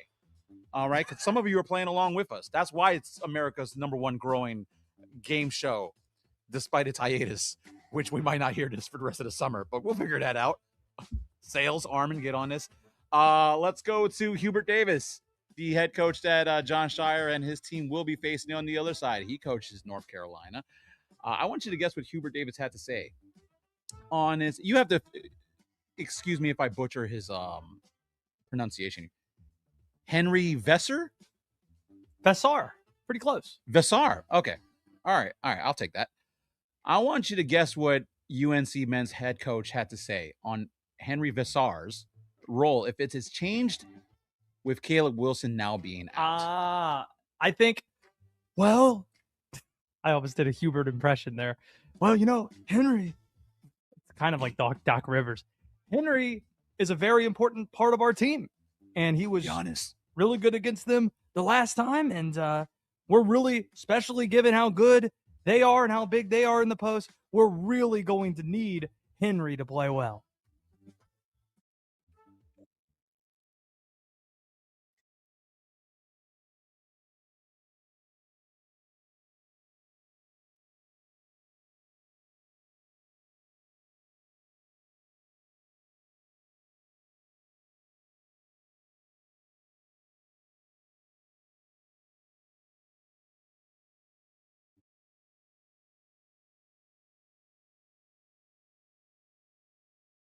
Man, you really suck at this game.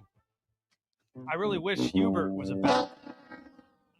I forget how bad, like how much he doesn't give anybody anything in these press conferences. Nothing. I forgot. And you would think he'd be better considering he once worked for ESPN on College Game Day prior to becoming a coach at North Carolina. But no, nothing's changed. Nothing's different with Caleb Wilson out of the lineup, sure. Same, but different, but the same. Let's go to Dak Prescott and switch gears to get off the college basketball tip a little bit. We'll go to a tiny bit of NFL. Otherwise, we get fined by the FCC for not talking football. It's true. For more than 15 minutes. I think Armin's going to hit you with a zap collar. Yeah, seriously. We don't talk Why do you think NFL. my ankle's been shaking the last 5 minutes? I want you to guess what Dak Prescott, quarterback for the Dallas Cowboys. I don't know why I enunciated it that way, but it's showmanship. I want you to guess what he had to say on what his advice is to wide receiver George Pickens on dealing with the franchise tag. Just ball out, and the rest will take care of itself because this is a productivity business, and if you play good, they're going to pay good.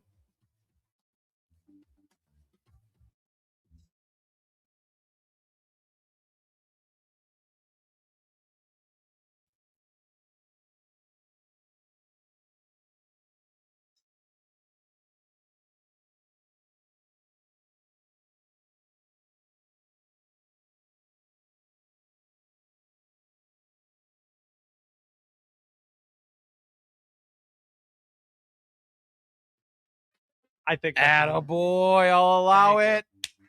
Thank you. Finally getting We're in off the game. Snide there. We're in it. I need to get the last two right to win the game. So I'm not here That's right. just to participate. I'm not here for a participation trophy. I'm here to win. That's why it's in the open. You play to win the game. Hello? That's one of the best sound bites in the press. Hello? Herm Edwards. Herm Edwards, by the way, nice guy. Yeah, I'm just shamelessly name dropping at this point. All right, let's go to. I'm going to switch this up. We don't talk enough baseball on this platform. And you know what? I'm wearing a baseball jersey, as you've alluded to if you're watching this stream. I'm watching a beautiful royal blue Puerto Rican WBC combo. This one's a little old, but it's still clean. I love it. We're not going to talk about the WBC right now. We're actually going to get into the Atlanta Braves. Why would that bleep will we talk about the Braves? Well, Jerickson Profar, he's facing the barrel of another suspension. This one, I believe, would be year-long. Obviously be a big blow to the Braves. So I want you to guess what Braves manager Walt Weiss, who was just hired, is a new Braves manager. What is his message to the team regarding the Profar suspension? Next man up. In baseball, injuries are part of the game. Suspensions are also part of it. Guys aren't going to be there, so you got to worry about doing your own job and stepping up and handling things.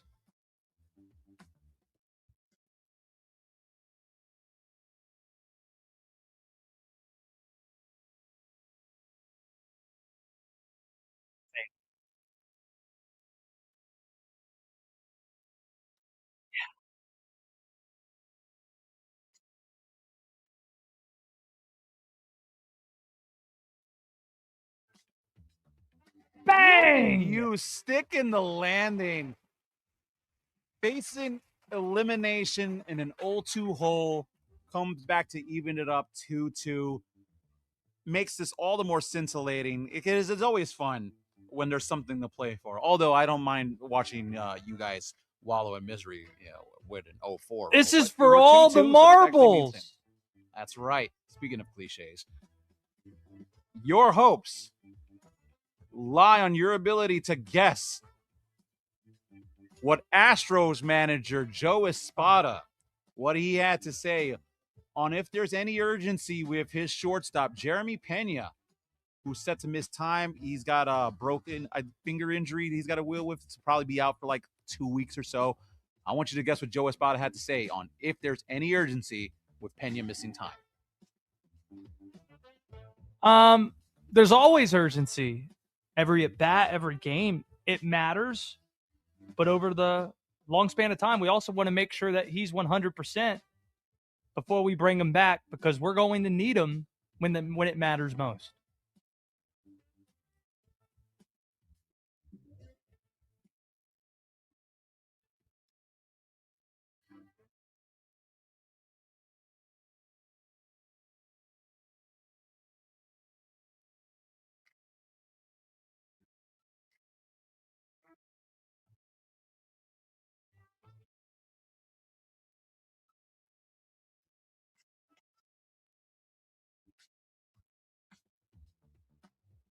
It was a little dicey there. You see my thumb on the stream kind of flirting with death or life?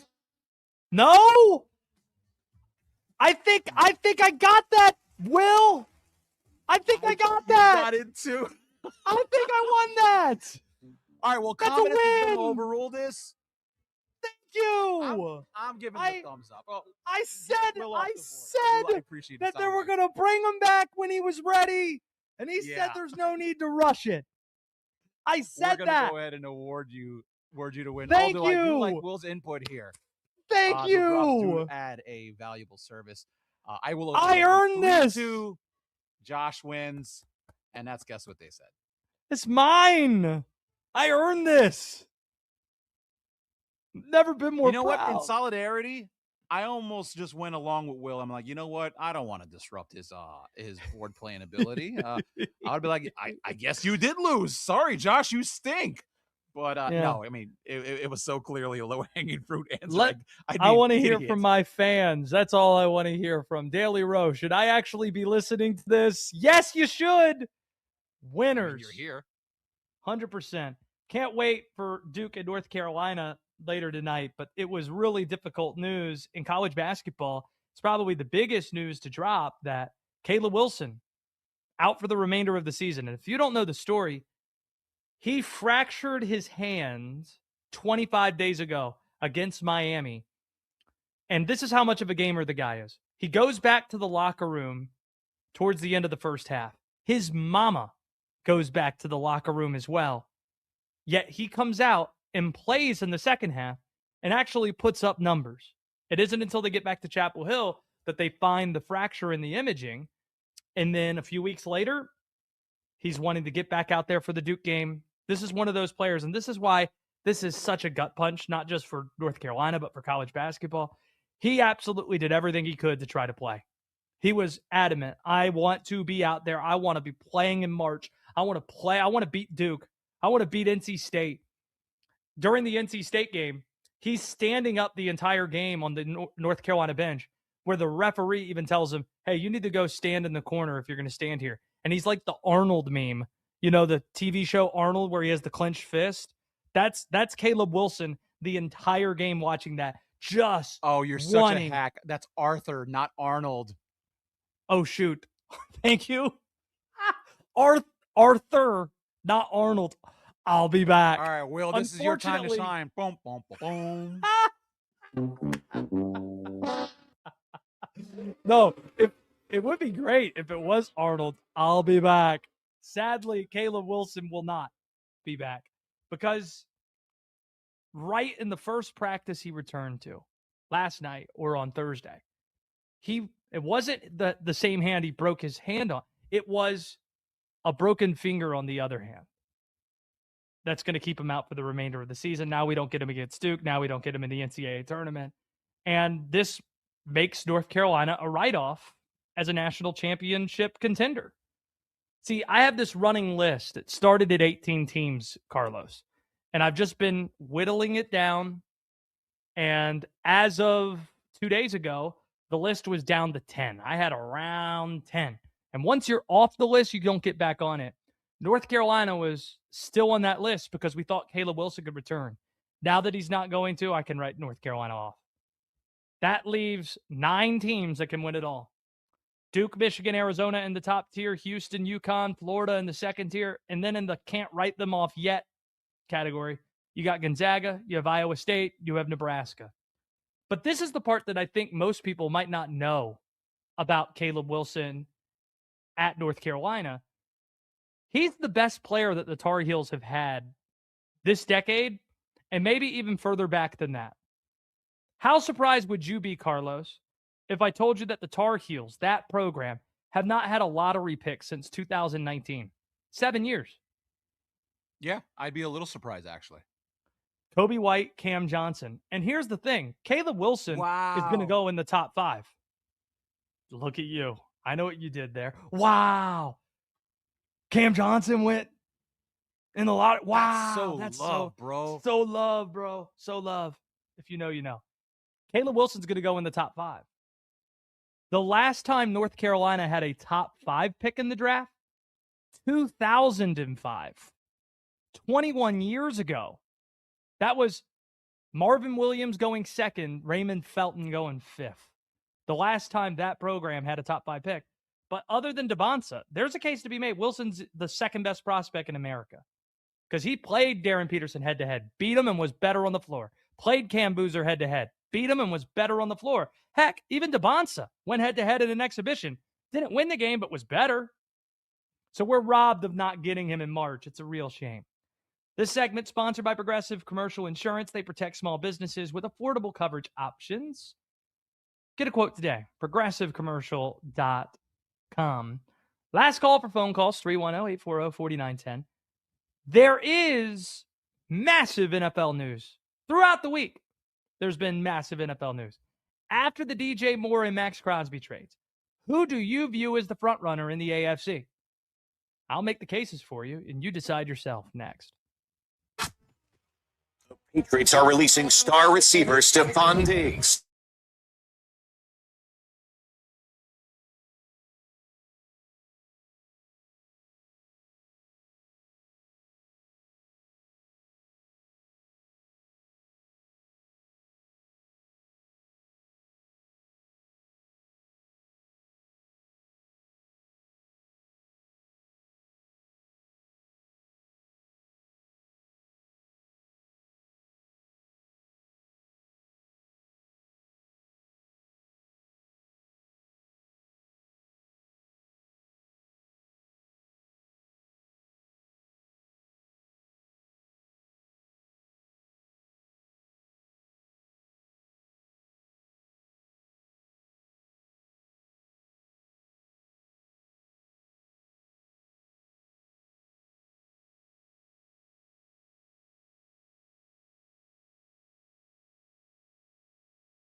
Westwood One Sports presents Josh Graham. Good morning to you. Josh Graham Show, Westwood One Sports with you until 11 a.m. Eastern Time. Less than 12 hours ago, the NFL world shook beneath our feet. Did I really just do that? Plural? Was distracted by Carlos with a K's dance moves. He's got his Puerto Rico baseball jersey on, looking pretty fly. I just said feats on the air. Professional broadcaster, everybody. All good. I'm eating bacon on the air. Good morning. Bacon getting us started. So, anyway, in the NFL offseason, Maxx Crosby. This deal, biggest deal we're going to see the entire offseason. Dealt from the Las Vegas Raiders to the Baltimore Ravens in exchange for 2 first-round draft picks. So let's look at this from a 1,000-foot view real quick.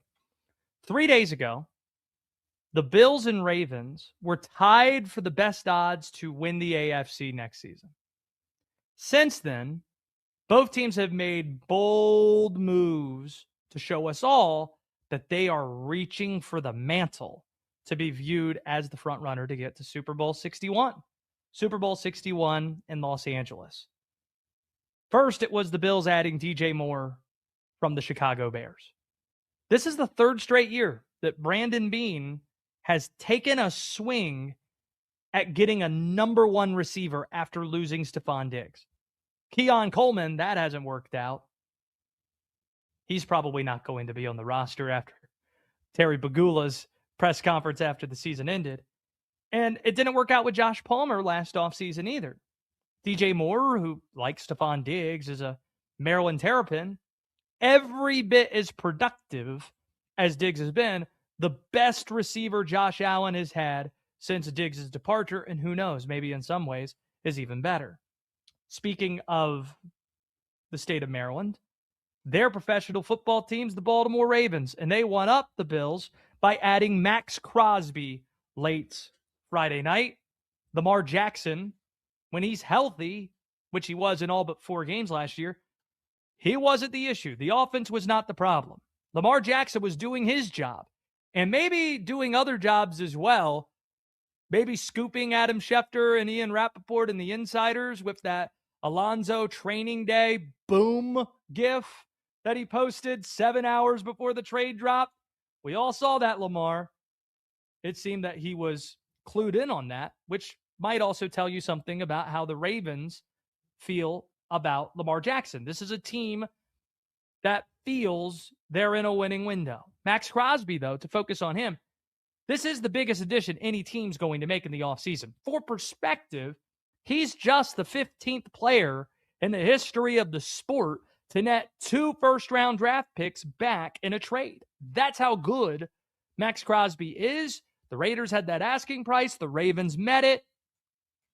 And when you look at these 2 teams at the top of the AFC, they have a lot in common. The Ravens and the Bills.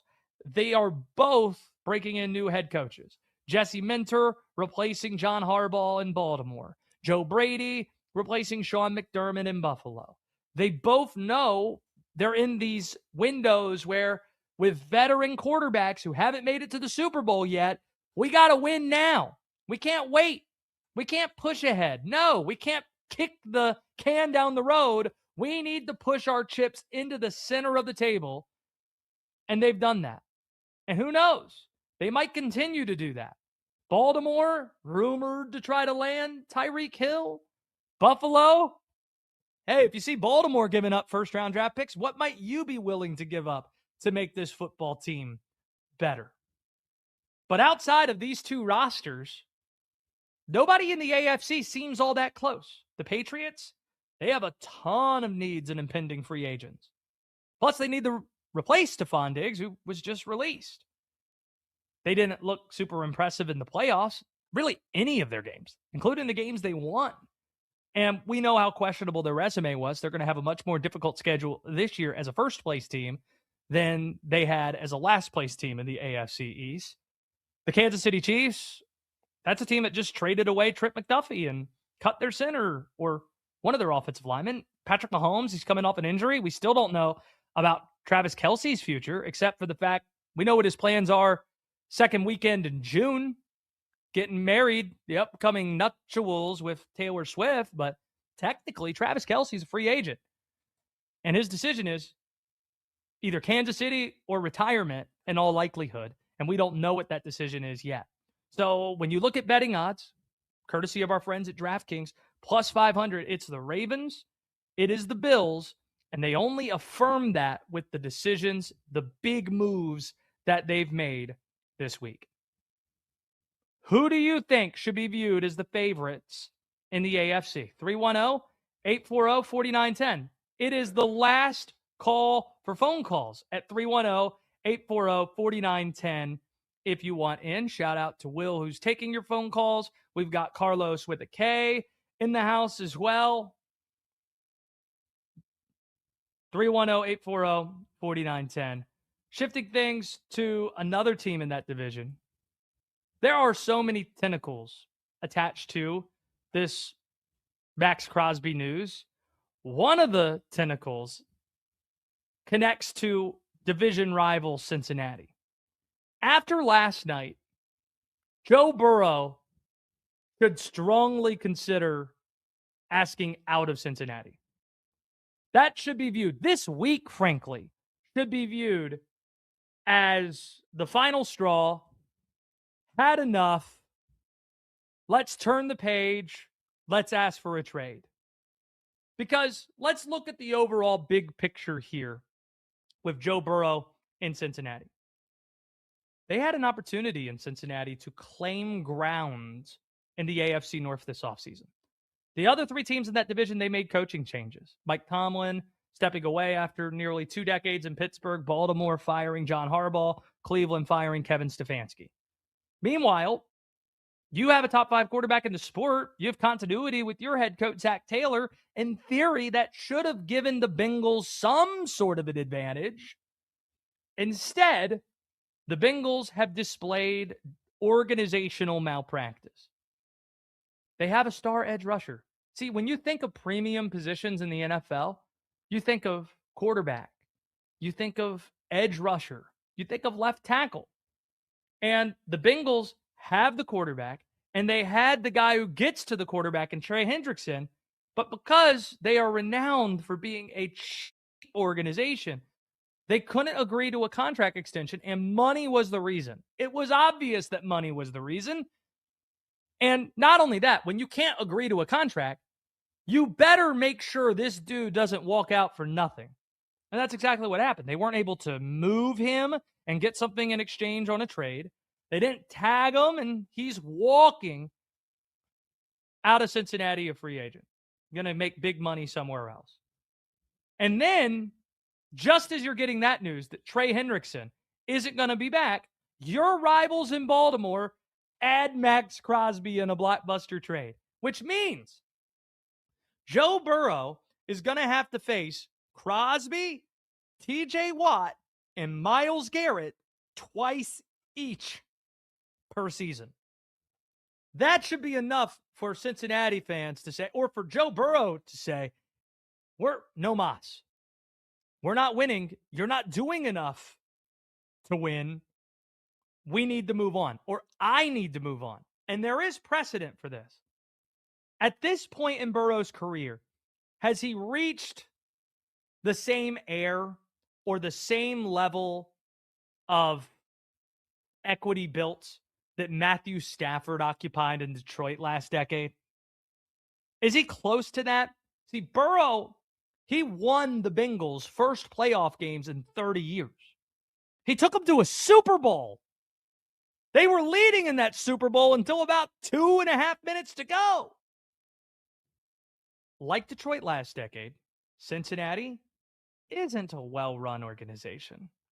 And fans, they likely know this. They know this just like Detroit fans did. So when Stafford asked out for a trade, it was almost understood by Lions fans. They still love that guy there.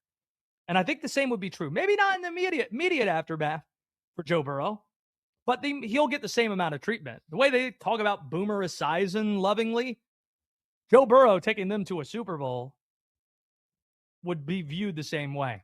So if I'm Joe Burrow, I'm asking out. I think this is the final straw. 310-840-4910. Last call for phone calls.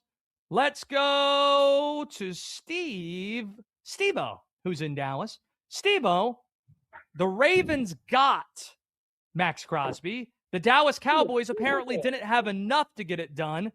How do you feel about the Cowboys falling short in this pursuit? I couldn't really care less, to be honest with you, because I'm not a Cowboy fan, even though I'm here in Dallas. But I think the Cowboys got off the hook here because I think Maxx Crosby is overrated. He's a good player. He's had good seasons, but he's getting up there, and for NFL standards, up there in age. And I just think that everybody's made him out to be like Reggie White, and he's not that. You know what I mean? You don't think he's, I guess, would you say he's one of the 5 best pass rushers in the sport? I'll give him, I guess I'll give him that. I got Bosa over him. Being a Niner fan, I have to say that, but sure. Bosa, Miles Garrett's obviously number 1, but yes, then sir. He's in a group with Hendrickson, who we just talked about, and Micah Parsons. I would take Micah over him as well. I don't know. Isn't he approaching 30 years old? And he's I think he's over 30 years old. I think is he not 29? Yeah, let's double check this all together. I thought I read that he was a little bit older than that, but to your point, he is older than a lot. He's 28 actually. So, I thought he was even older than what he ended up being. Maybe I'm getting him mixed up with Trey Hendrickson though. So that might be more the case. Yeah, Trey Hendrickson's 31 years old. I had those two flipped. Appreciate the call. Yes, sir. What else do you have to add? Thank you, Josh. No, there it goes. There goes Steve-O in Dallas. Yeah, thank you.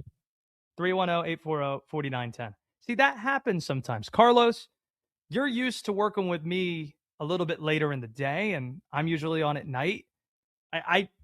This is the first time I've done a morning show in a while, and just feel like some of the cobwebs need to be knocked off at points where I accidentally you can get used to it.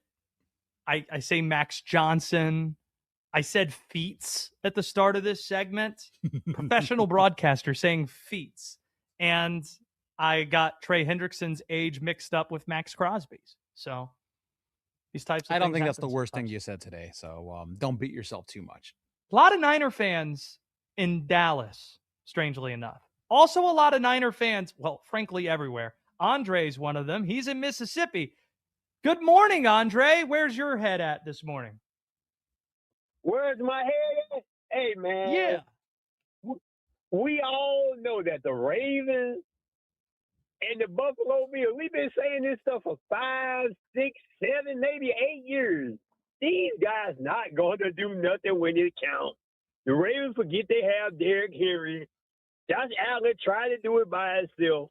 It really don't matter who they get. They not going to do nothing. Well, let me ask you this. See, hold one second. Go ahead. Before you deliver that, because I'm interested what the answer is. My issue is you can pick holes, it feels like, through every team. The two that we're talking about with Buffalo and Baltimore, first-time head coaches. The last time we saw a first-time head coach win the Super Bowl, you have to go back to George Seifert, like in 89, taking over Bill Walsh's team. And that doesn't happen very often. And the Chiefs, they obviously didn't make the playoffs last year, and they just lost Trent McDuffie. The Patriots seem to be taking a step back, but who do you look at in the AFC and say, yeah, I'll take them over the Bills and Ravens? If I had to pick a team, I would just run it back with New England because you got a young quarterback that got a taste of the Super Bowl, and we already know what the Ravens and Bills going to do. It's just like knowing what the Cowboys going to do. We already know. So I don't care who they get. They always forget to not be the – think about the Ravens for a second. Sure. The last 2 years, they forget about Derrick Henry. Now you go get Joe Brady. He was the offensive coordinator. He was there through all of it. I don't even think they're going to be as good as everybody think they're going to be. I give them maybe 11 and 7, whatever it is, and lose in the first round. I'm not buying them. I'd rather run it back with Kansas City before I run it back with the Ravens or the Bills That's the I love it. That's Andre, the real for the day.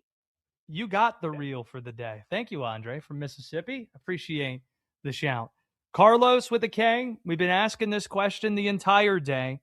I'll ask it to you. Who's the favorite in the AFC? It's amazing where you can catch me off guard with an answer because I'm going down the AFC roster and I'm like, I don't like any of these teams. I strangely, you I gotta think I think my answer is neither of these teams either, and I don't know if it's New England as well. I strangely don't like think the it's definitely not. Broncos. I strangely Dude, I'll like go the further than that. Broncos. I don't even think the Patriots are making the playoffs next season. Whoa! Whoa!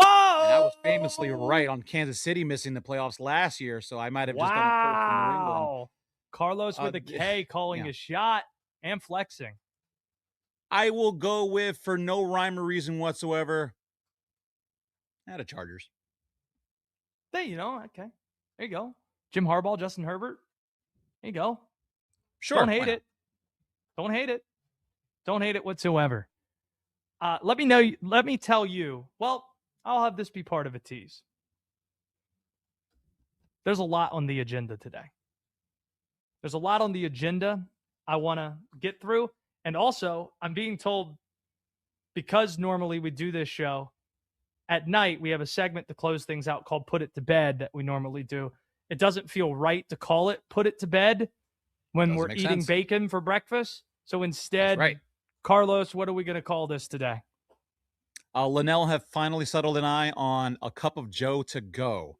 And for today's cup of Joe to go, you filling in for Linnell, I'll give you a choice. Would you like to hear a story about Madonna and soccer, or the cutest set of burglars you'll ever see? Cute burglars. Done. That's next. It's harder than UNC and Duke. The top-ranked Blue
Westwood One Sports presents Josh Graham. Carlos with a K is going to give us a cup of Joe to go to close out the Josh Graham show. He's not like us. Us being me and Will, who said that we've been mispronouncing his name the entire show. Will with a K has been taking your phone calls throughout the program at 310-840-4910. He just told me he's a Carolina Panthers fan, has been a fan for 30 years. So there you go. Keep pounding, dab, the whole deal. So Carlos with a K he's the odd man out in that instance. I am in Winston-Salem, North Carolina, where later tonight, well, there's not going to be a basketball game at 6:30 in Winston-Salem, but down the road in Durham, on Westwood One Sports, you can listen to Duke, North Carolina. Noah Eagle is going to be on the call for the action, and we're going to be in the building. And Armin Williams, our boss here at Westwood One, he's going to experience Cameron for the first time.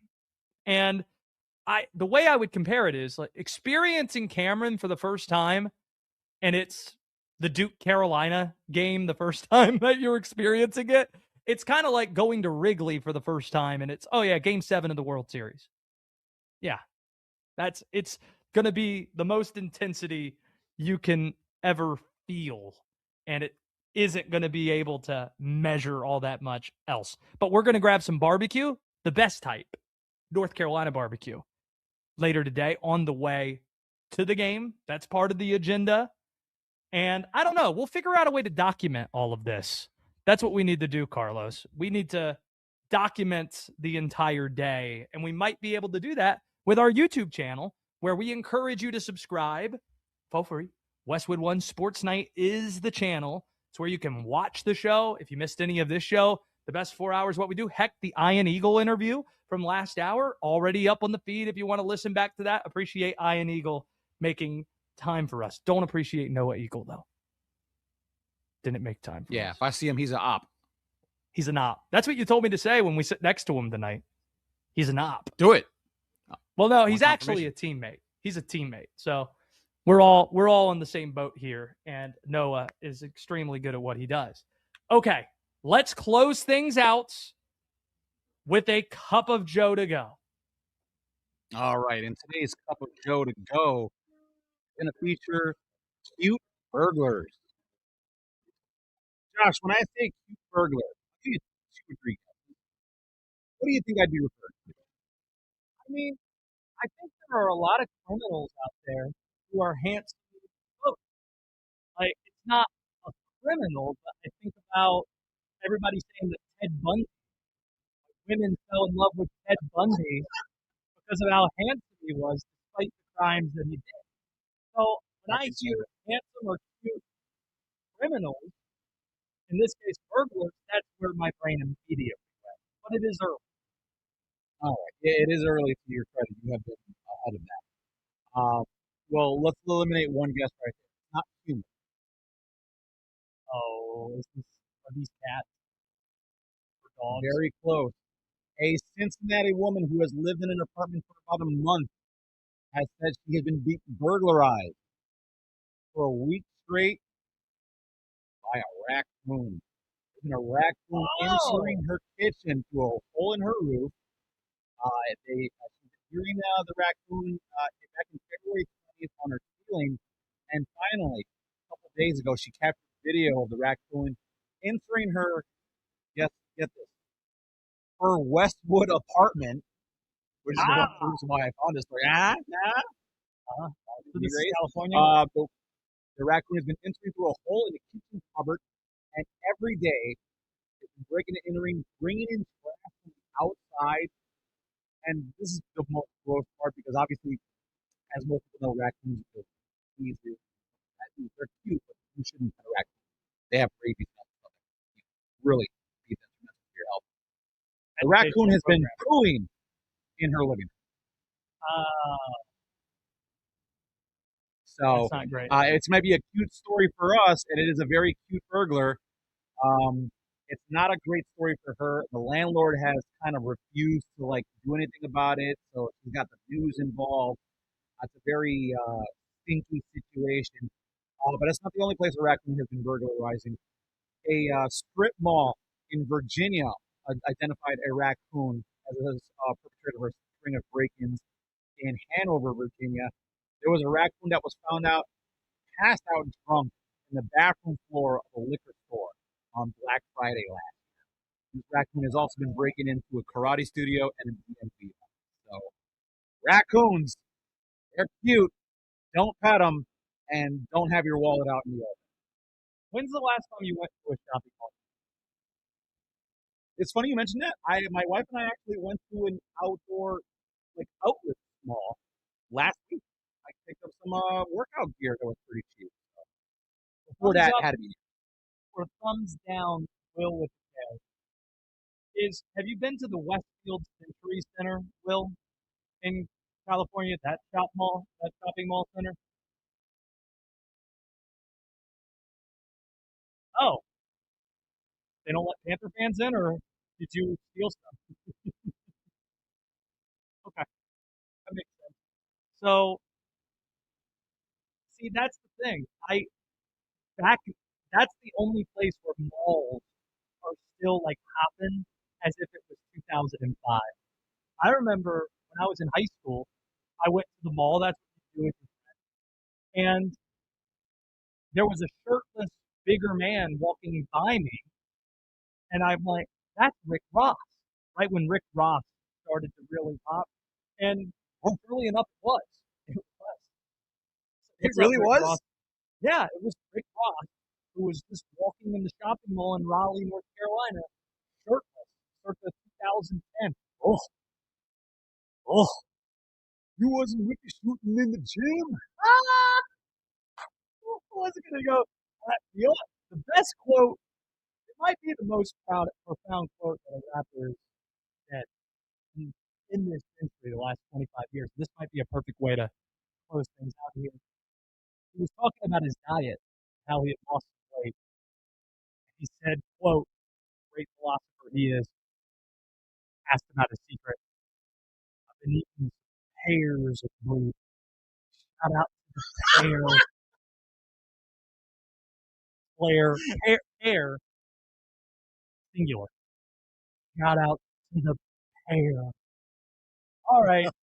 You guys enjoy the basketball. Enjoy the baseball. From Ian Eagle and Will with the K and Carlos with the K.